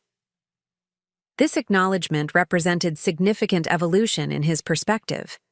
Throughout my childhood and early career, my father had consistently positioned technology and personalized finance as inherently antagonistic approaches. His recognition that they could be complementary rather than competitive marked genuine, intellectual growth, a willingness to reconsider deeply held assumptions in response to compelling evidence. "I've been reflecting on my response to your early interest in technology," he said after a pause, surprising me with this shift toward personal territory. "I interpreted your different interests as rejection of the Reynolds legacy rather than potential evolution of it. That was short-sighted." The admission hung in the air between us. Not quite an apology, but an acknowledgement of error that went beyond business strategy to touch our personal relationship. I considered my response carefully, wanting to neither minimize past hurts nor block potential reconciliation. "I always saw technological innovation as extension rather than rejection," I replied. "Grandpa built Reynolds Financial by recognizing unmet needs and developing creative approaches to address them.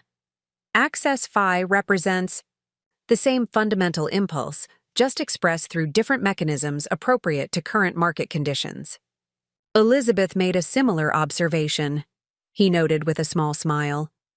"She suggested I've spent my career trying to preserve my father's creation while you've focused on continuing his innovation. There's wisdom in that distinction I failed to appreciate until recently." The conversation continued through dinner, gradually transitioning from business philosophy to more personal matters.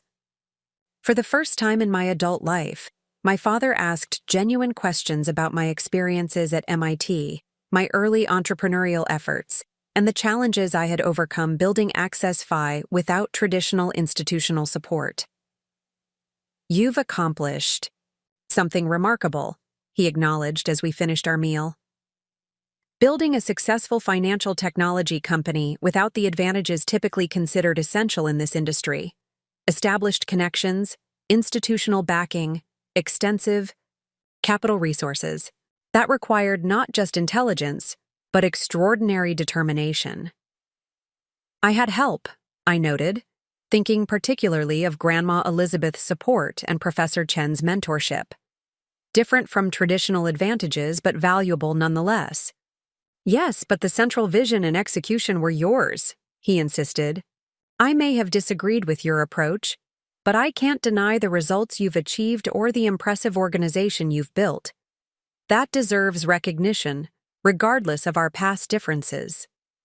This explicit acknowledgement of my achievements offered without qualification or comparison to Vanessa, represented something I had unconsciously sought throughout my childhood and early adulthood. The validation was meaningful, despite having built an identity no longer dependent on his approval. As we prepared to leave the restaurant, my father mentioned that my mother had been asking when I might visit their home. Not for any formal occasion, he clarified. She's been reevaluating certain family patterns since our conversation about the wedding fund comparison. I think she'd appreciate an opportunity for more personal interaction outside the business context. I agreed to Sunday dinner the following weekend, curious about my mother's evolution and cautiously open to family reconciliation that acknowledged rather than ignored past patterns. The professional respect emerging between my father and me provided foundation for potentially addressing the personal dynamics that had shaped our family relationships. The Sunday dinner proved surprisingly pleasant. My mother had prepared the meal herself rather than relying on their regular weekend caterer, a small but meaningful gesture suggesting personal investment in the occasion. The conversation remained somewhat careful but genuinely warm, focusing on current interests and future plans rather than revisiting past conflicts. Vanessa and Bradley attended as well, creating the potential for awkwardness given our historically imbalanced treatment by our parents. Instead, Vanessa demonstrated unexpected maturity, acknowledging the acquisition as brilliant strategic positioning and asking thoughtful questions about the integration process. Investment banking provides excellent training in financial analysis but limited exposure to technological innovation, she observed at one point. I'm realizing that's an increasingly significant limitation as the industry evolves. This acknowledgement of complementary strengths rather than competitive comparison represented evolution in our sibling relationship, a shift from the implicitly adversarial dynamic our parents had historically encouraged toward mutual professional respect. As the integration of Reynolds Financial Technologies progressed over subsequent months, operational synergies began emerging more consistently. Access FI's technology platform enabled Reynolds Financial Advisors to serve clients more efficiently, while maintaining the high-touch relationships that distinguish the firm from larger competitors.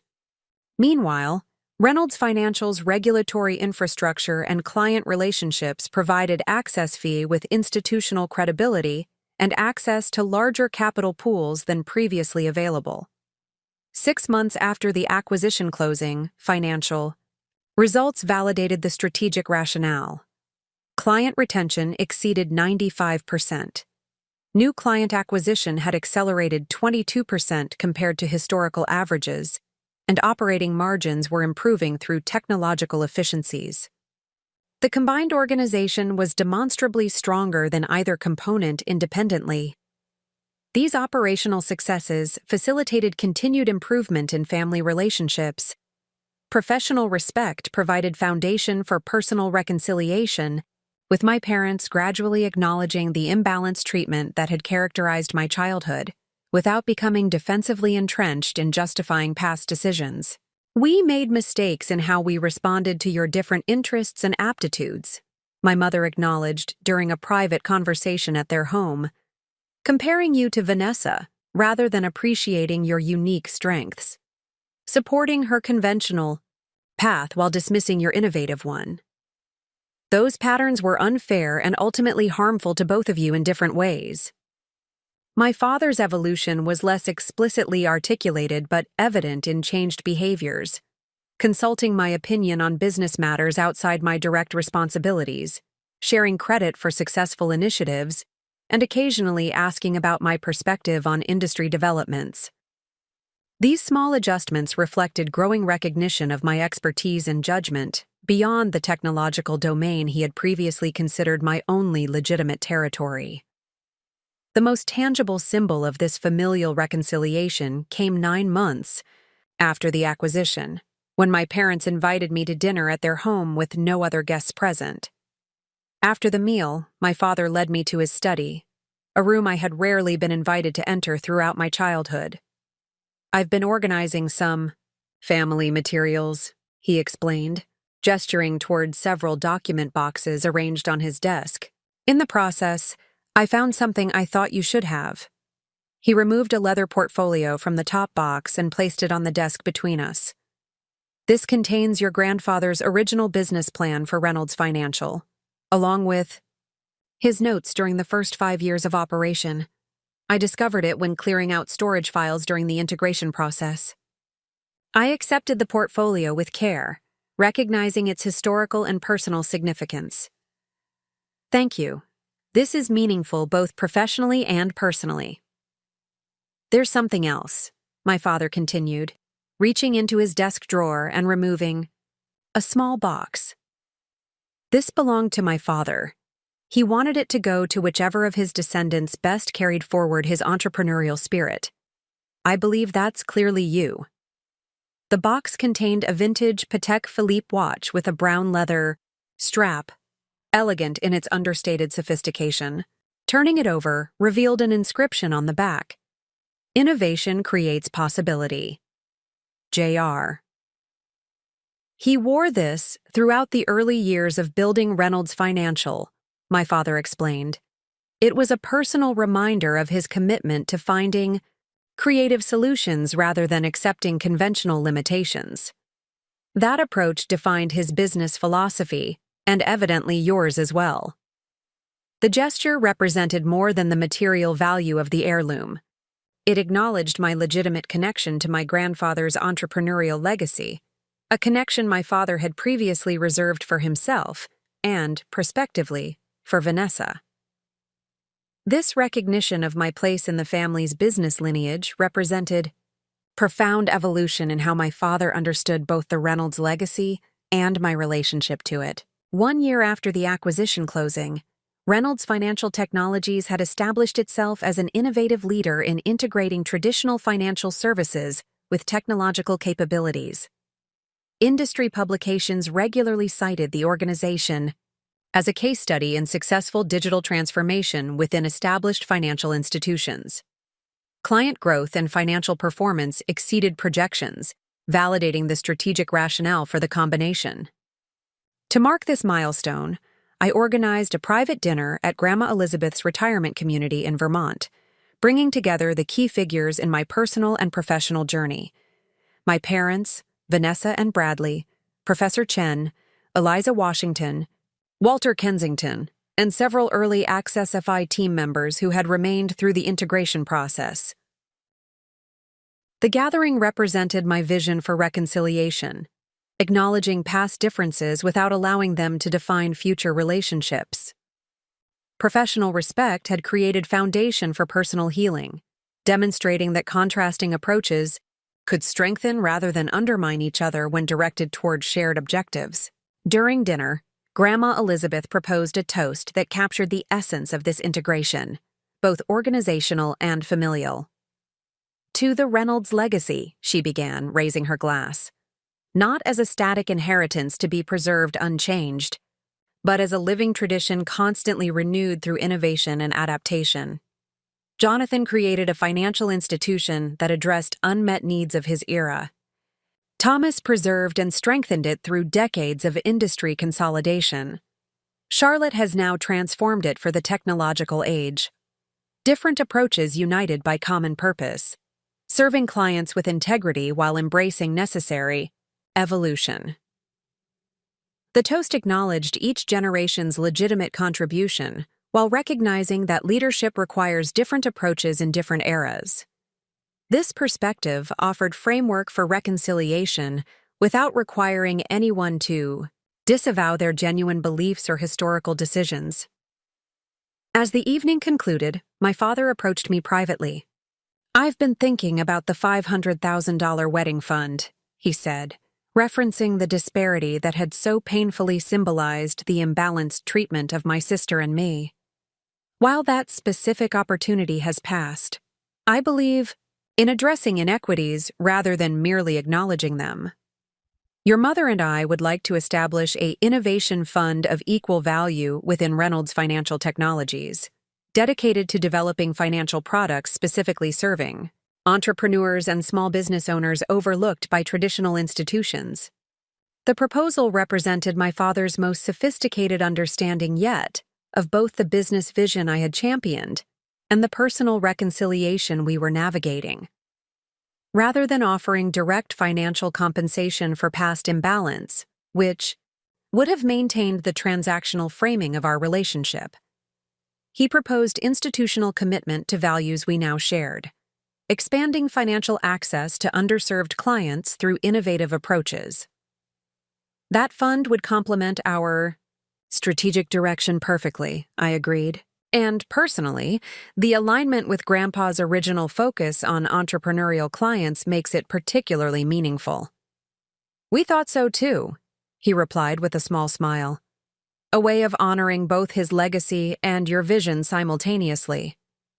This moment epitomized the transformation in our family dynamics, from competitive comparison to collaborative contribution, from rigid hierarchy to mutual respect. The journey hadn't erased the hurts of the past or completely resolved all tensions, but it had created framework for healthier relationship moving forward. As I drove back to Boston the following morning, I reflected on the parallel evolutions in my professional and personal life. The acquisition that had begun as business strategy had facilitated meaningful family reconciliation. The professional respect I had earned through Access FI's success had created space for personal healing previously impossible when family dynamics centered on comparison rather than appreciation of different strengths. Most importantly, the journey had transformed my relationship with achievement itself. No longer seeking validation through external recognition, I had built success aligned with my authentic values and vision. The approval that eventually came from my father, from industry peers, from the broader financial community, was meaningful but no longer essential to my identity or sense of worth. The modest business book that had once symbolized dismissal of my aspirations had ultimately led to transformation far beyond what either my parents or I could have anticipated. In pursuing my own path despite their lack of support, I had not only achieved professional success but ultimately created the conditions for meaningful family reconciliation. Reynolds Financial Technologies represented not just a successful business combination, but a model for integration of tradition and innovation, of relationship and technology, of past and future. The organization embodied the principle that different perspectives need not compete destructively, but could instead complement each other toward shared objectives when approached with mutual respect and recognition of complementary strengths. This principle, applied to both business strategy and family relationships, had transformed limitation into opportunity, competition into collaboration, and separation into connection. The journey wasn't completed, but rather continuing along. A healthier trajectory, one that honored different contributions while pursuing shared purpose. The dusty business book that once represented painful dismissal had become the first step on a path leading to outcomes no one involved could have predicted, demonstrating that sometimes the most meaningful journeys begin with the most modest and unexpected catalysts. Up next, you've got 2 more standout stories right on your screen. If this one hit the mark, you won't want to pass these up. Just click and check them out. And don't forget to subscribe and turn on the notification bell so you don't miss any upload from us.